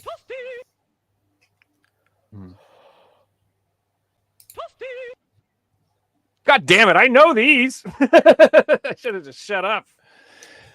I know I've heard this so many times, but I've never played the game it's from. So Yes, you have. Impossible. Although that's I haven't played Uncharted, so that's probably how you feel about that question too. So I've played it, but I can't remember the death animation from Uncharted. Played it like on PS3 back in the day, you know. Is that Earthworm Jim? There's not Earthworm Jim, and Devin is now out. So I will it's go Mortal over one. Kombat. He's missed. That was Mortal Kombat. I don't play Mortal Kombat, so I wouldn't know. That sound here was from Tony Hawk. I don't play Yeah, Tony that's Hawk. definitely what it is. Tony Hawk. I've heard it a million times. That was Pac-Man. Yeah, When did you play that one? that's he had. He didn't play that one yet. Did I miss that one? Oh, okay. Yeah. That was from Angry Birds. And the one you missed that, Joe, I know you knew because you got the fucking genre. Dude, I Age know. is- Age of Empires. Yes, I'm that saying, was Age like, of Empires, really? I played it's the in crap my out of head. that. And I know it, like with that, like Duck Hunt. I'm like, it's NES. I've heard it a million That's times. the I just sound that can't happens when place you it. you level up your settlement. It will make that sound. Wow. There is one more, but you didn't get to the final question, so we'll save that for next week. No, let's Can do it. you go? Come on. Come on. It was finished. Joe 4, but out on 9 points. What? Big No. win this week Wait. goes to Devin. No, Congratulations. that's not what I had. I had. I'm pretty sure this is what I had. Is that not right? No. No, that's not Just right. kidding. Why did it say 37 Joe and me too? No. Well done, All right. Devin. That was impressive. with the Congratulations, sir. Good Very nice. comeback compared to last Yep. time. Good God. Very nice. sound. We had some redemption after last time. You introduce sound design and music and games. Oh, I'm all over that stuff. Awesome quiz again this week, Pavel. That was Yeah, really that fun. was cool. There was good sounds too, because it wasn't just like soundtracks. It was these are in the game. And Oh, it was all good stuff, and it was all recognizable. It's just like I said, I've abused my brain, boys. It doesn't work like it's supposed to anymore. I don't know. It's just what it is. And collectionist, well done, man. That was a hard one again in chat. I know Mhm. chat's questions have been getting a little bit harder, so well done to be getting the points. They have the worst of it. Like, I mean, those questions of like, hey, random pictures of nothing to do with anything.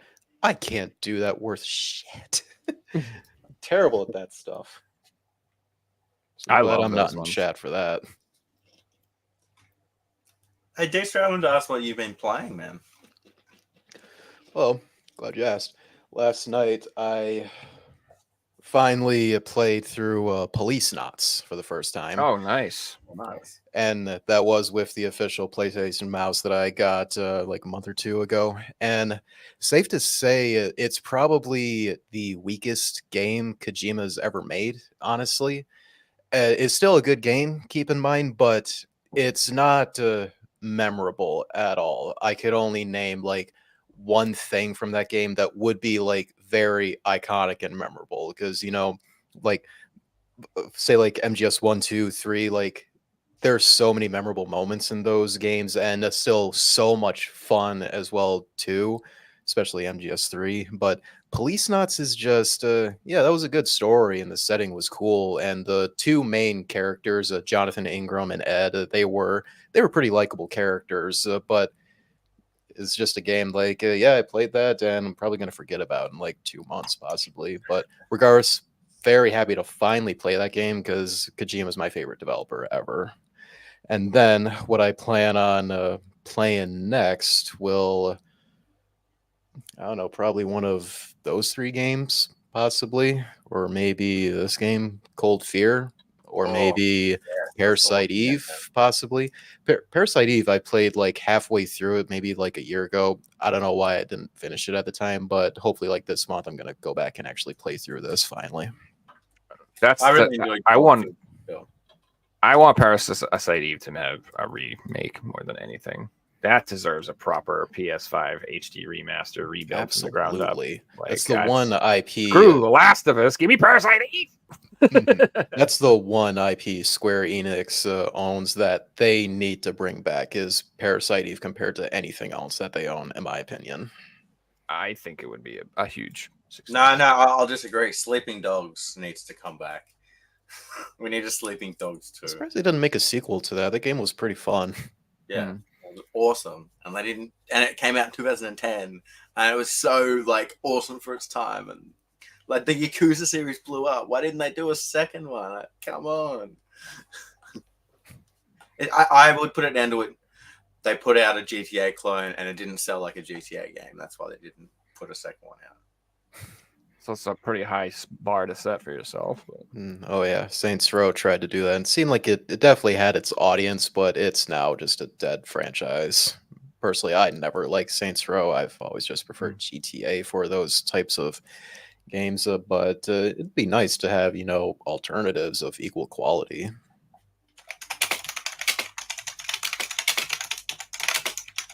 Figures on the job. What are you looking up, buddy? So Sleeping Dogs sold in its first year over 1.5 million copies. Like, and they didn't make a sequel. Because Square Enix's sales expectations are ridiculous. Like, it feels like all their games, no matter what, if it's not Final Fantasy or Kingdom Hearts, they need to sell at least 10 million copies in order for them to consider a success. I swear, they're the worst company or like publisher that's like that these days. Ever since the 2010s, they've been like that. That qualifies for a greatest hits game. Like, there's 70 games that got greatest hits on PS3, or I don't know, less than 100. Like, that's one of the best selling games, and they're just like, nah, we'll just move on.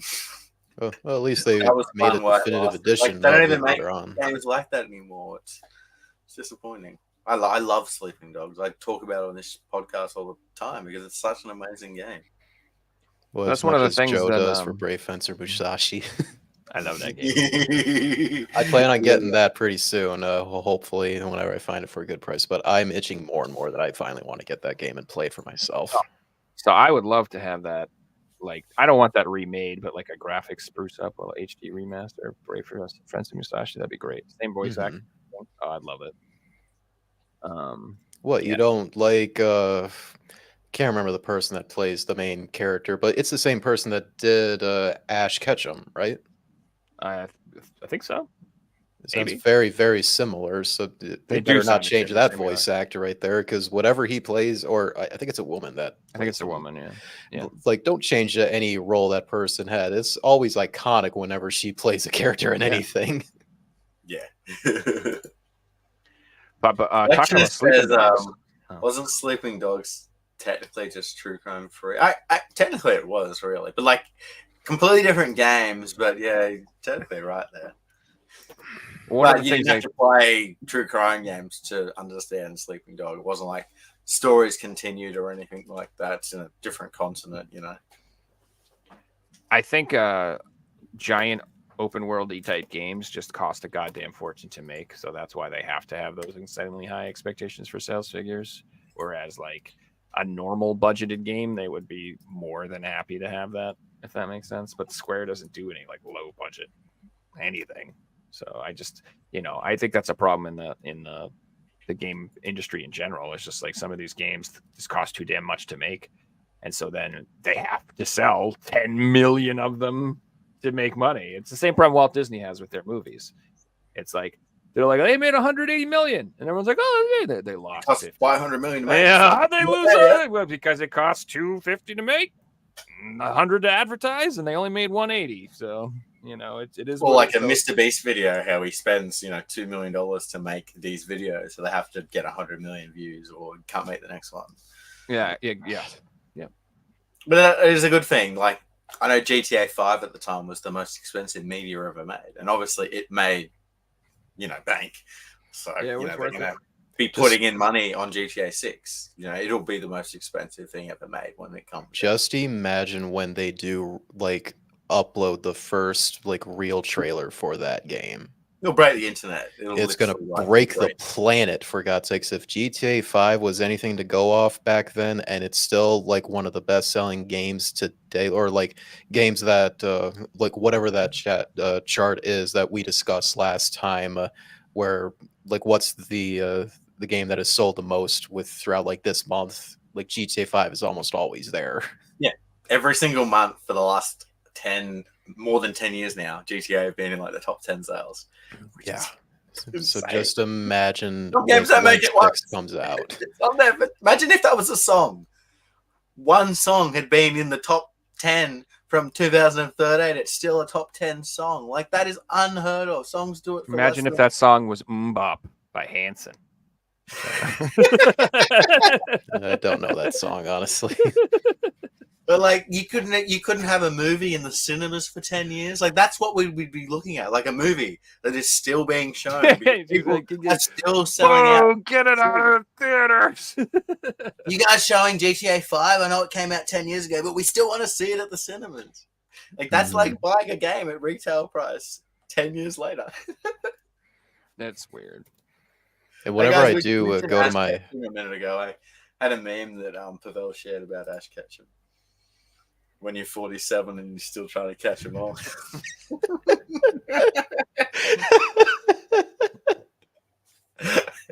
Just the eyes just make it look really bad.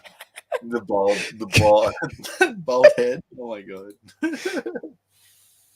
For all I know, that's what he looks like under that hat. So. Yeah, who knows? After how long he was on the show. We doing? Joe, you been playing anything new lately? I know yeah. Smashing out a lot of Beat Saber. Well, I was playing Beat Saber until I was forced to retire because my headset is piece of crap. I've been playing that game Undermine a lot. I don't know. I've been streaming it too. That game is really fun. You ever played it? D Street, ever heard of it? That's that Zelda roguelike, right? Yep. Yeah, exactly. Yeah, I've recently been playing that since last month, and it's like, wow, that's really fun. Really enjoying it. Just play it on and off like once every week or so. Yeah, so I get addicted to these types of games, and I will just put 1 million hours and unlock everything, and then I get bored and move on to the next one. My most favorite is still Enter the Gungeon. Mainly love that game because the music is really good. Even though I don't listen to it when I'm not playing the game, it's amazing when you're playing the game. It's one of those soundtracks for a game. But another thing that really adds to the flavor, I swear, the developers of Gungeon, their favorite game series is probably Metal Gear because of the amount of references that's in the game. I mean, they have 2 secret boss fights they added in updates that's literally Metal Gear fights. And the last one they did, which was the Hind D from MGS1, Cam Clark is in the game, and he voices the boss. Like is the only character in that game that actually is talking, that his voice is Cam Clark, who plays Liquid Snake. They could do something cool, like make it that you have to like change to player 2 on the controller to do the boss fight or something like that.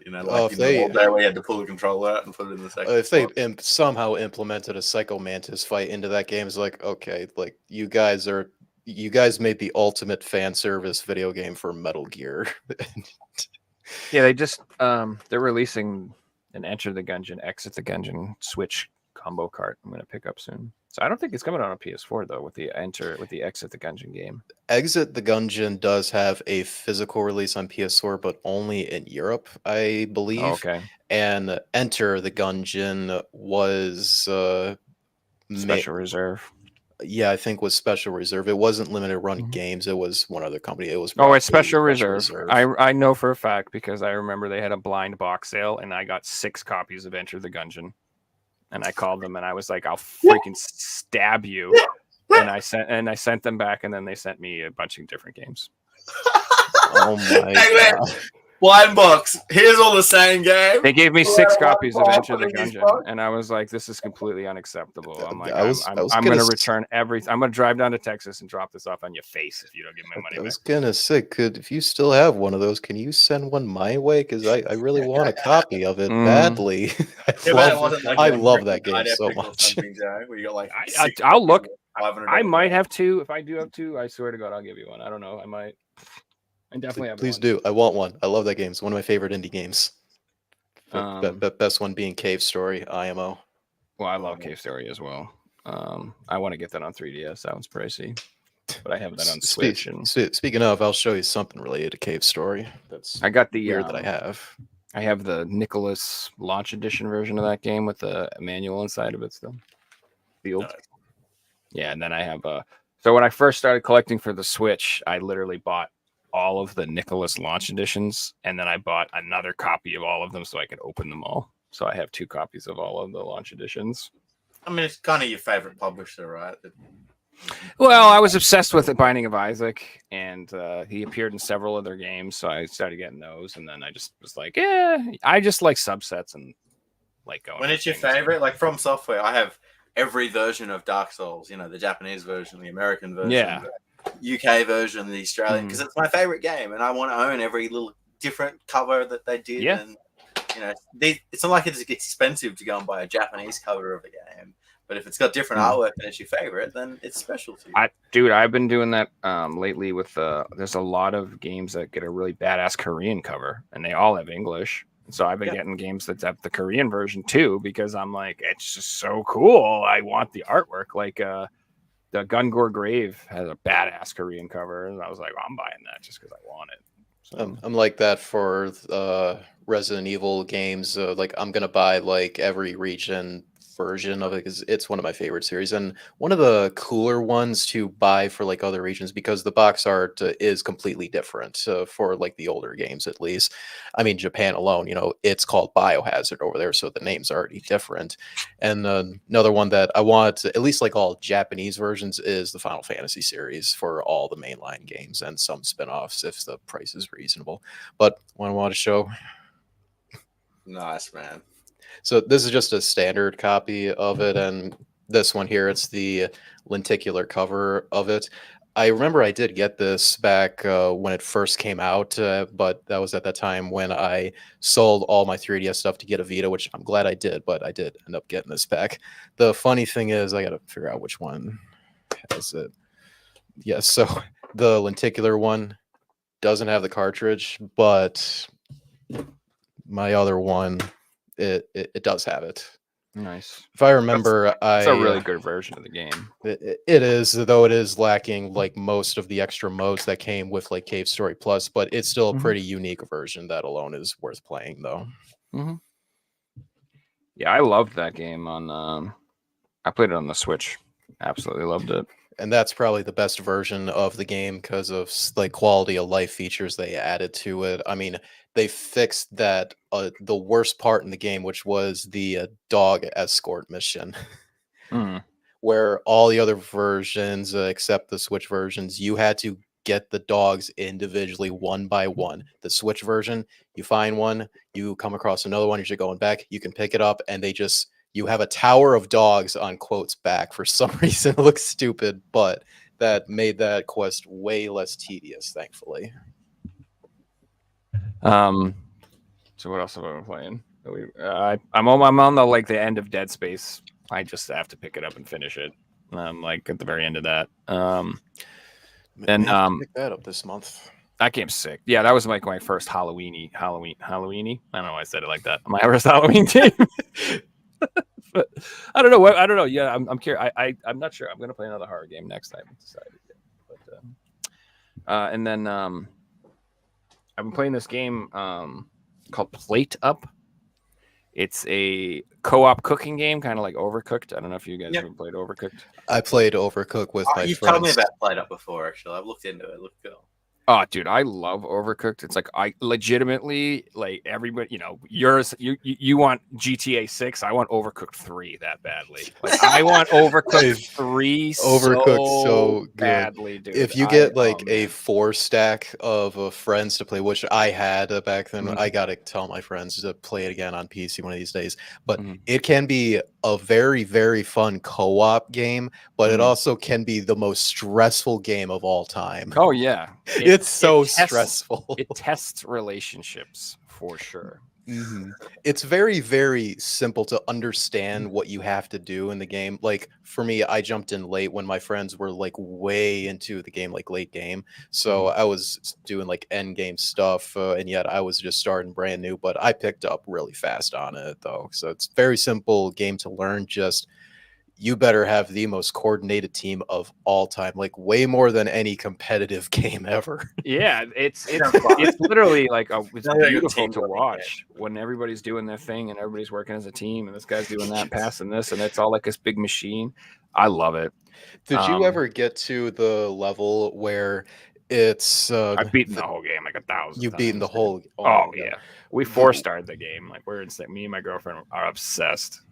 We stopped playing when we came across the level where there's like a cross of like a whole crevice, and you had to have someone get on like a moving platform, and like one person With had the to like turn switches? something. Yeah, Like, when we first saw that, we had to pause and like try to think of what we're supposed to do, and it was like, screw this, we need a break.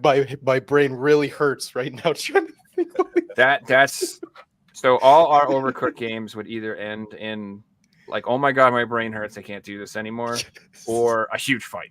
That's the only way they end. That's the only way they end. Where it's like, put it in the thing. I'll put it.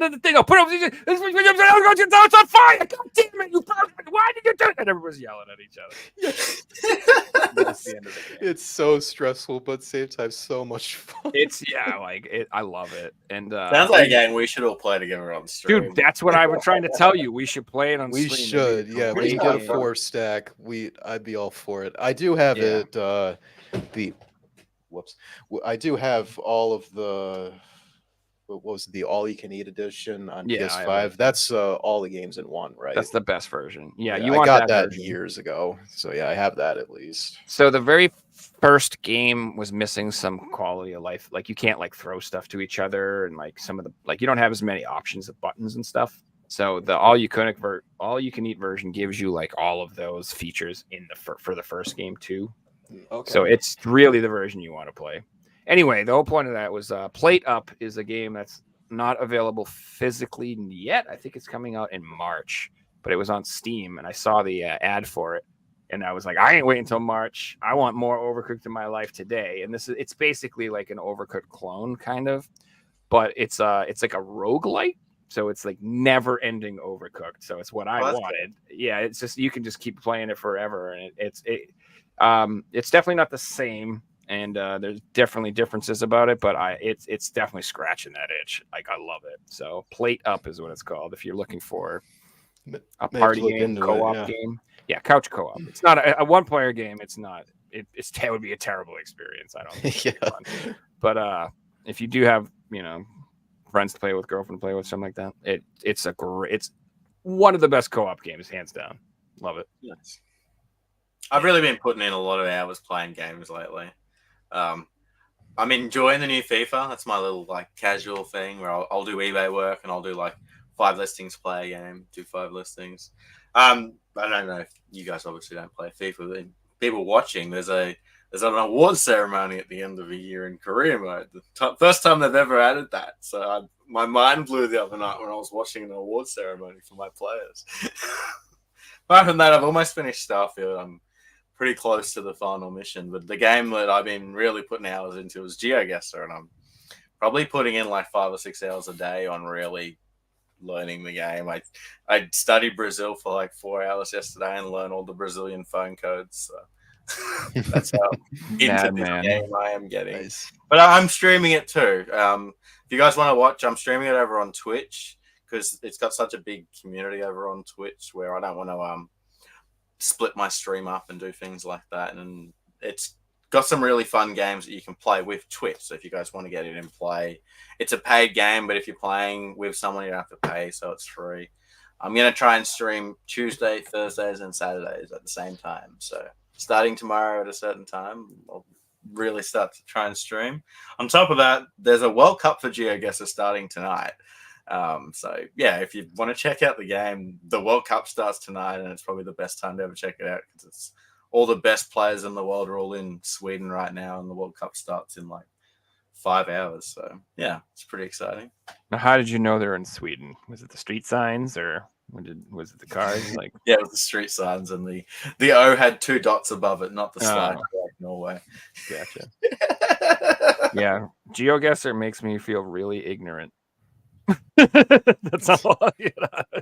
It's one of those things that I thought I was good at the game 6 months ago, and now that I'm still playing, I watched a video of me playing it back in the day. I'm like, oh my god, how could I have not picked the country from that street sign? Or that's Portuguese. Why am I talking about Spanish countries?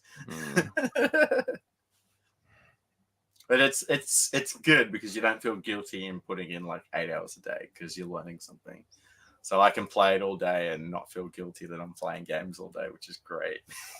So like FIFA is your guilty pleasure casual game, you said? Yeah, if I'm not working while playing FIFA or haven't done work, I'll feel bad.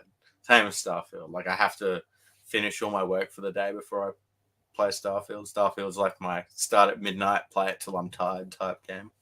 I think mine recently is probably Apex Legends on PC. I used to play that a little bit back then. I got about like 100 hours into it.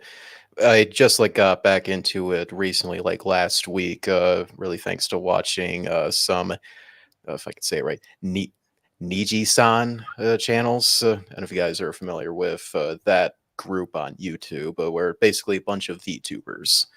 Though it originally started where I found one, her name's Poma Rainpuff, that she discovered Metal Gear for the first time, and it's like her favorite thing ever that she went as far as to buy the MGS3 pachinko machine, believe it or not.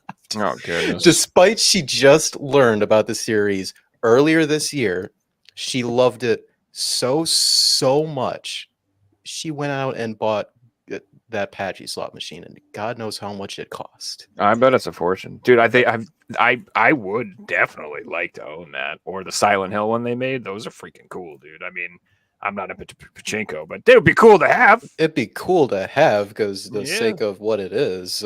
Despite when it came out, we all hated them so much. Oh well, that's because we're all over here freaking, dying for games. We don't want a pachinko machine. It's like, geez. Yeah, but this might be a really good segue to my show and tell because I pulled out that Metal Gear Solid piece from my collection. Yeah, I've been eyeing that in the corner of you over there. Just sitting over here. I wanted to show this one off. So, what you got, boy?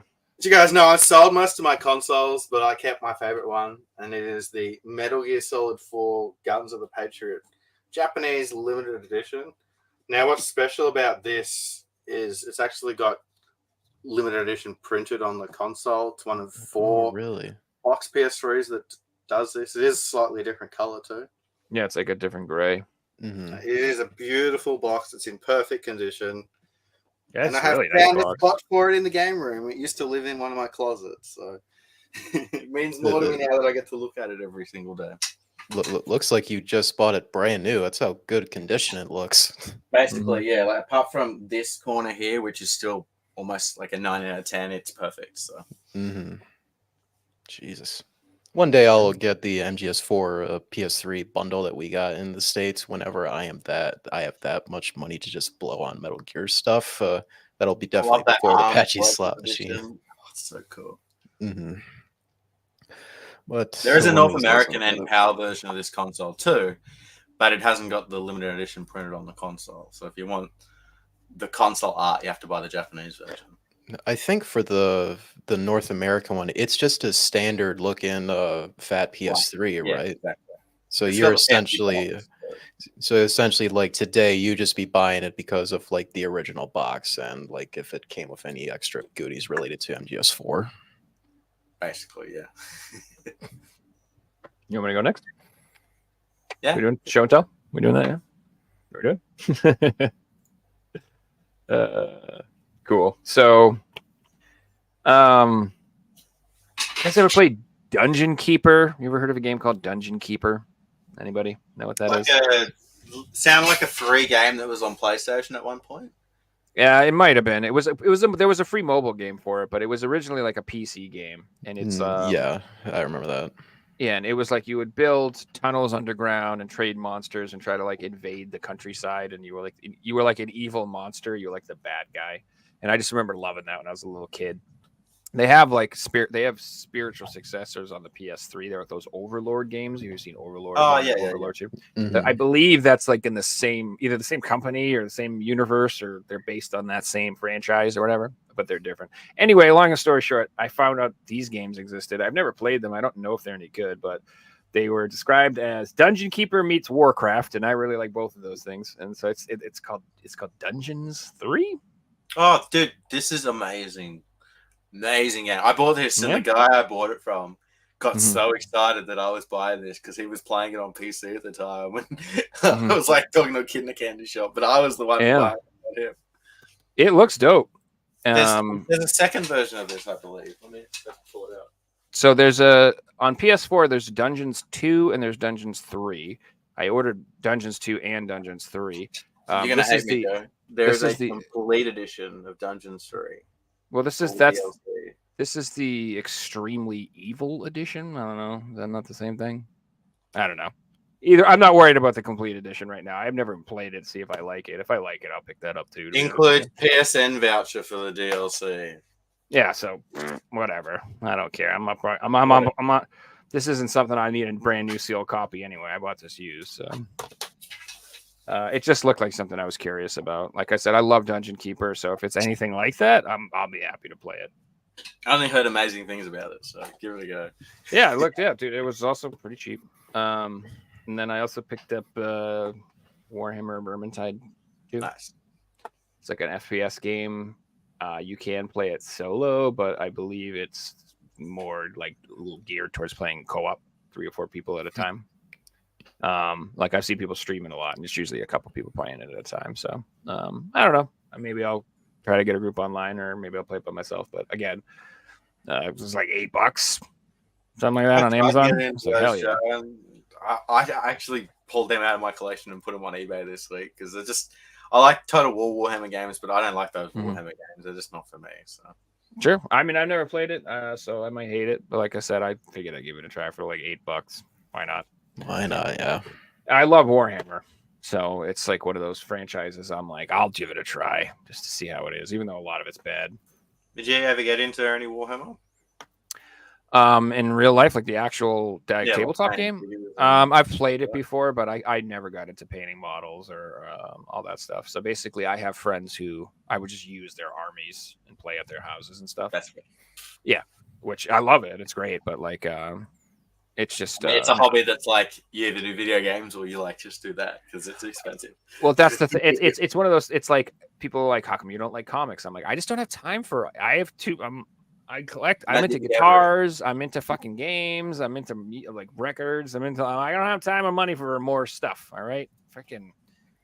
I gotta work anyway. I also got Guilty Gear XRD Rev 2. So I love XRD Revelation 1. That was great. I've never played this particular version of the game, but I mean, every Guilty Gear I've ever played is awesome. So I'm assuming this one is just as good. I've been working on trying to round out my PS4 fighting game collection. Oh, yeah. There's a lot of King of Fighters games. What the hell? There's a lot. Many, dude. What the? And they're very we expensive. Also got the best King of Fighters games are all on the PS4. How good is that? The collection, is it Amiga collection? I'm gonna just ask Reggie which ones I have to get and pick like 3. Yes, he's a fighting game nut. Well, I know he loves that franchise too, Mhm. but I just King yeah. of Fighters is amazing though. I still think is it 14? No, 13's the best. The Atlas one after. Well, the one I was most familiar with is like the 2000 one. I used to play the PlayStation one a lot. Loved that game, but I haven't played it much since. So, speaking of fighting games, I also got Blaze Blue Central Fiction. It's probably a better version of this too, a complete Super Ultra Edition. Or so. I have no idea, but either way, PS3 version's more expensive. Yeah, in the States, the PS3 version, it's like a $200 game now. Oh well, I'm happy to have this. You at least got that. Far Yeah. cheaper version. $10. Dude, I freaking love the PS4, man. I don't see myself like it's funny. Like for a while, I was like, I'm gonna start buying PS5 and I like stopped buying PS5 games. I'm just like, screw that. I'm going back to PS4. I just you can buy them all on the PS5. So it's like, yeah, I don't see I just would rather. It'd be like in 20 years' time, you bought the PS2 version instead of the PS1 version. And PS4 games overall are very, very cheap now because a lot of people are getting rid of that stuff because they want PS5s now. So hell yeah, I'm gonna be driving every Best Buy in New England. Give me all them games. So another, but I've got money. yes, Legally robbing stores. I do that all the time. Leaving like you've robbed them with a smile. I don't know what it is. This is probably a pretty niche genre, but I've been kind of like, I don't know. I like dungeon crawlers. You guys ever played it? I don't know. I bought this one, Labyrinth of Zangetsu. That looks cool. that artwork does look pretty cool. I've never gotten into dungeon crawlers, but I do want to try it out. Though the first game's probably going to play is the Etrian Odyssey games that I got on 3DS. So I love Etrian Odyssey. I think those games are great. So my favorite, like one of my favorite RPGs of all time is Phantasy Star 1, and it has that like first person's perspective. Yeah, on the Master System. Yeah, and I've always dug that style, and so like Etrian Odyssey, I really like the Skull Keep games on Sega CD and stuff like that. Like and even like Might and Magic games, like those real hardcore RPG. I love that shit. So I got the Lost Child recently, and I got this one. I ordered Mary Skelter. I'm gonna try to pick up all of the dungeon crawlers basically on PS4 because I just think it's a cool genre, and I just have a feeling too. I don't know why. If Etrian Odyssey is any example, they're gonna be very collectible, very expensive down the line. Because it is a really, really niche genre. Even amongst RPG fans, it's still like a really niche sub-genre. It's almost like virtual novel niche type games, but they're really fun if you're into like strategy and stuff. They're not actually when it's all brain and stuff. Yeah, and I don't know. I mean, if you're somebody who's into like old school gaming, tabletop gaming, old school RPGs, like you have an imagination, they're fun, and it's a lot of strategy to it. If you like turn-based combat, I love those games. Let's say like in the early 80s and the early 80s, those were like the RPGs that were on PC for the most part. Yeah. Those dungeon crawlers. With Ravenloft. Like that. Joe, did you ever play the Heroes of Might and Magic games? Which ones? I probably have. Ones on PC, like Heroes of Might and Magic 2 or 3. Oh yeah, with the top-down perspectives or whatever. Yeah. I played a little bit. I'm in this community on Facebook. Ultimas as well. So. Heroes of Might and Magic 3. There's like 50,000 members in there, and I'm talking like posts get like 10,000 likes. They're so popular. That's awesome. So many people still playing that game. I still play it. I played it probably in the last 2 months. It's such a good game. Yeah, like people have RuneScape and shit still too. There's online servers that fans have made, and like the online community is still a thing, which is so cool for a game that came out in 1999. I do think that's awesome. I love RPGs and I love old school RPGs. So speaking of RPGs, so this is like I actually spent some money on this. Unfortunately, I had to spend money. I didn't like it. I had no choice. This is one of those games that I used to own and I had sold it off like a freaking idiot. And so I had to what is it? I had to rebuy it for like way more than I got for it when I sold it. Pissed me off, but it's not that much. It's just I picked up finally Dragon. DQ8. Yeah. This is irritatingly expensive because you can get it on PS2 for pretty cheap, and the PS2 Mhm. version's dope. But gotta have it on my 3DS collection because I have to. Dude, I had all of the Dragon Quest games on DS and 3DS. I had 4, 5, 6, 7, 8, 9. I sold them all. I'm So, only missing rebuilding them now. DQ4 on DS. I have both 3DS games myself, and I think 4 is the only one I'm missing on the DS, not including like any of the spin-off stuff, but like the mainline games. I'm just missing 4 on DS. I'm Yeah, I had missing them all. Switch, the builder games, and they are so expensive. And I really want them because they're so much fun. Which The one's the Dragon Quest? Yeah, all those games are sick. I got them on PS4, but I want them on the Switch because I want to play it on my Switch. They're like, I don't know what the Australian copies are, but the American copies are like $70, $80 to get Dragon Quest Builders 1. And I think 2 is like 40 to 50 or something like that. Mm-hmm. I'm just gonna look at the Australian copy because it's probably like $200. Everything else, everything in Australia, just add another 100 on top. Essentially, yeah. It's ridiculous. they screw you guys over. Terribly sorry about that, Pixie. Well, it's like everything that gets released, they get like half the amount. I'm assuming. I know, right? It sucks. So, or they get a PAL game with a sticker on it. Some crap. All right, here we go. Here's the best pickup of the week. The prime pickup. I saved the best for last, which is insane because you get the PS4 copy for like $5, dude. I know. It makes no sense. Right? But yeah, I had to pick this bad boy. It's been on the list. Holy Grail. Yum Cookstar. Yum Cookstar. Says in the back, "This ain't your mama's kitchen, boy." It's yeah, I just got it for my girlfriend. She likes these games.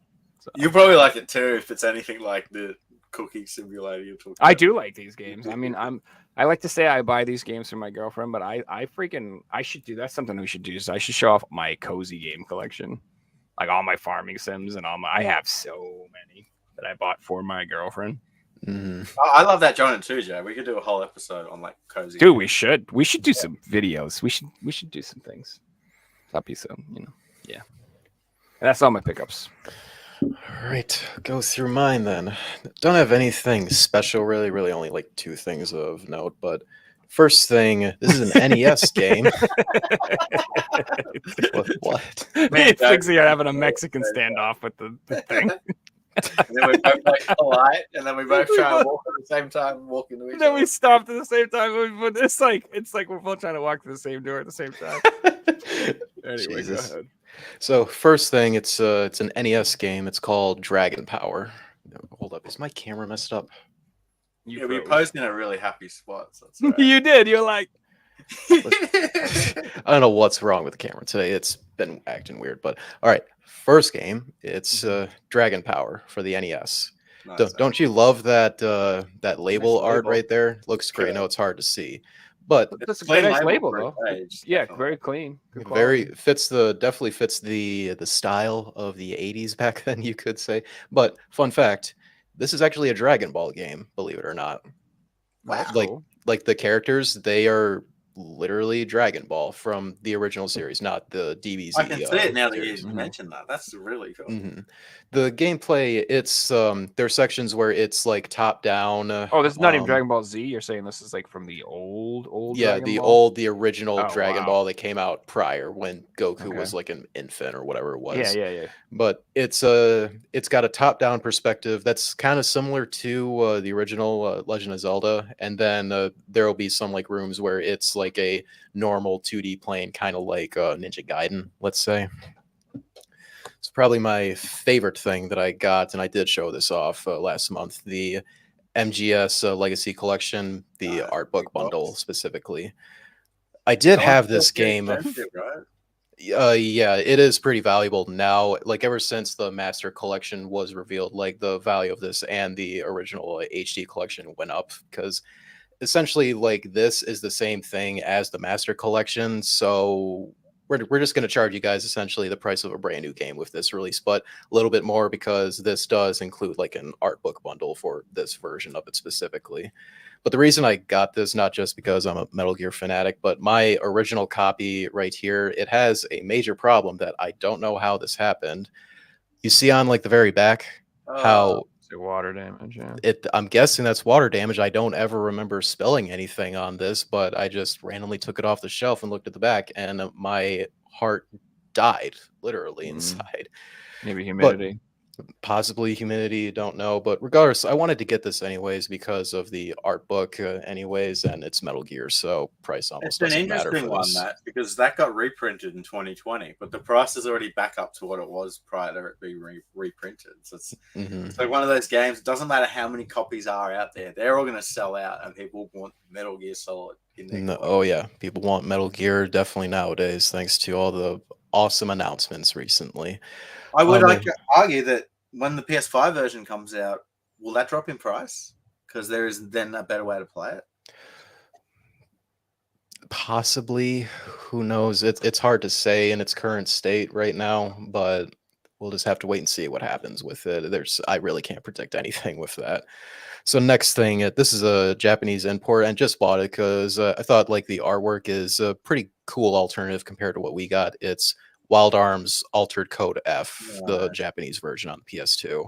That's cool, man. The just like the art style is like completely different compared to what we got. I think it was like a complete white background almost, and the characters on this are like way more prevalent on this. I think for like the North American art, it's like they're like much smaller on here.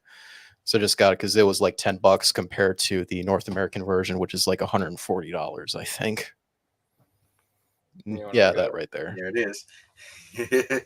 That's the Completely different artwork, though. Yeah, different sky. Hmm. I don't know, man. Mine says it was 1999. So I don't know. Just kidding. Anyways, probably the most valuable thing that I got, and possibly for this whole month, truth be told, but it is Drakengard 2. Oh, PS2. nice, man. I I did. spent years finding that, and I bit the bullet, and it's still shot up in price since then. So well done. It was way more expensive like a few years ago when Near Replicant was coming out and was like one of the best games of that year, but it's still pretty valuable, of course, because now that Near is way more popular these days, thanks to Near Automata, then all of Yoko Taro's games are much more valuable in general. I do have Drakengard 1 and 3, and as well as copies of all the Near games, so safe to say like series complete at this point. So Now, if you're interested in following the story, so Drakengard 1, 2, and 3 will have multiple endings. So the Nier universe and the Drakengard universe are connected, and the way they're connected is the bad ending of Drakengard 2 is the start of Nier. So if you want to follow the story that way, do the bad ending of Drakengard 2, and it is how Nier started, which is really cool. That's cool. I do hopefully look forward to playing through this whole series. Is that those games are really interesting. I mean, all of Yoko Taro's games are really interesting, bizarre, but really, really interesting and fun too. And you almost couldn't put a genre down to them. It combines platforming games, RPGs, shoot 'em up elements. Like there's so many different elements in this one game. It is so good. Yeah, it's shocking they managed to fit so many different genres into multiple games. So major props to them on that. And they made it work too. It's brilliant. The original Nier on PS3, I played that so many times. And I will play the PS3 version. I don't care that it's got the orange shell shade of the PS3 yellow. I don't care that the story is a little bit slower than the PS4 version. To me, that game was almost perfect. So good. I struggle to replay games, especially when they have stories. So to replay a RPG like that, it must be brilliant. That's a true measure of an RPG. RPGs that like you sink 100 hours of them and you're like, I'm gonna do it again. That's a damn good game. And you know what's gonna happen, but it's Dragon Quest 7. You don't care. So that's essentially everything I got recently of note. So I got like last two things that I've had these for some time, but I think they're really, really interesting conversation pieces. So I thought I'd throw these in here as why not. So we all know this game here, right? Yep. The Zelda collection on GameCube, the compilation of Zelda games. Zelda? I don't know. Can you read it? I'm just So the way that we got this, it was bundled with the GameCube. If you resubscribe to Nintendo Power or whatever their service is, they would mail it to you essentially. Like there was multiple ways to get this game right here in the States and internationally. But here's the Japanese version of it. Ooh. And what is so strange. This is probably the most valuable or rarest Japanese GameCube game, or at least in top 5, believe it or not. And the reason is the way that they got this was only with one method, which was if you had Club Nintendo at the time and enough points, you would redeem, I think it's 500 points at the time, and they would mail this to you. And I imagine like 500 points was probably like a really like high number for Back in something the early like this. 2000s. Mm-hmm. So yeah, there's not a lot of this out there because Japan was way limited for how they could get this compared to ours, you know. So it's pretty neat to actually have this overall. And one thing that kind of jealous that they got with this release. So we just got the Zelda collection of Zelda 1, 2, Ocarina of Time, Majora's Mask, but they did get the same collection right here, but this disc right here is the Ocarina of Time Master Quest disc that you got if you pre-ordered Wind Waker at the time. So they got 2 different versions of Ocarina of Time with this, essentially. That's interesting. And the last thing I got here, and this is, to me, this is the coolest thing I own, at least to my standards. Not like anything that's expensive, but the story behind this, I think, is the coolest thing that I own. Yeah, The complete value doesn't mean cool, man. Mm-hmm. But it'd probably be this: the complete in box version of Tengen Tetris on the NES. Yeah, you never see that box, dude, ever. You almost never see this anymore, box, dude. Because this was only on store shelves for about like 3 to 4 weeks, and due to the lawsuit that came up that Tengen/Atari themselves started against Nintendo, they lost, and this was coming out when the whole thing was coming to an end. So yeah, all the copies that were recalled were destroyed afterwards. So the fact to have like a complete in box copy of this is pretty sweet to own. That's really cool, dude. The way that I got this was back in 2016, I think it was. A friend of mine that I met during college, he just randomly found this, and we were in a Discord chat, and he just randomly just said, apparently this copy of Tetris I have is really rare, and it was this exact copy right here. That's and cool. And because like we were friends, he was not a collector, but he knew I was. He wanted to make sure like it would go to someone who would take very good care of it. And at the time, I paid him $80 for it. And nowadays, it's like how much? Good God! If you ever find it, it's not that crazy expensive. Believe it or not, given like what this is, but at the same time, you almost never see it these days. The box, I've seen the cart. Tons. The box, I like never see that, dude. But it has all the extra inserts, not just the manual, but everything else it originally came with too. There was a recent sale for the Mega Drive version. Are you guys aware of the Mega Drive version of Tetris? There's like only isn't that like unreleased version or some shit like that? So there was a recent sale 2 months ago, and it sold for $141,000 US. Like, oh my god. Huh. Yeah, so that's got to be like some rare unreleased promo version or something. I believe there's 11 of these exist. I know the last gamer did a video on this game a few years ago. He might have even said there was 5 or 6 in that video at the time. But yeah, that's insane. But they pop up. Like one sold the last couple of months. You know, that's an insane price. Yeah, that is. That's not graded. That's not sealed. That's how it is. Tetris of all things, huh?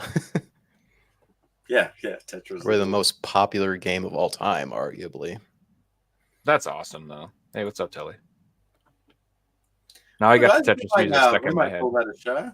Devin, thanks so much for coming back on, man. And guys, be sure to tune in next Friday because Joe won't be here, and special co-host will be Devin. And we welcome Mike Higgins to the show. Mike's a big PS3 collector. He's one of the oldest members of the PS3 group. He's got an amazing collection, lots of sealed heavy hitters, so it should be really good to chat to Mike. And as well as Mike, we've got Jason coming back on this Sunday. You guys all love Jason's previous episodes, so be sure to jump back in. We're going to be chatting limited run game news, limited rare game news. We've got some conspiracy theories to dig in. It should be fun. And yeah, thanks for watching, everyone. If you haven't already, go subscribe to D Street over on YouTube. Closing in on 1,000 subs. Let's get D Street there before the end of the year. And hell yeah, everyone. Yeah, man. Thanks for coming on again, Devin. Yeah, sure thing. Good night, everyone. Later, See ya, everybody. guys.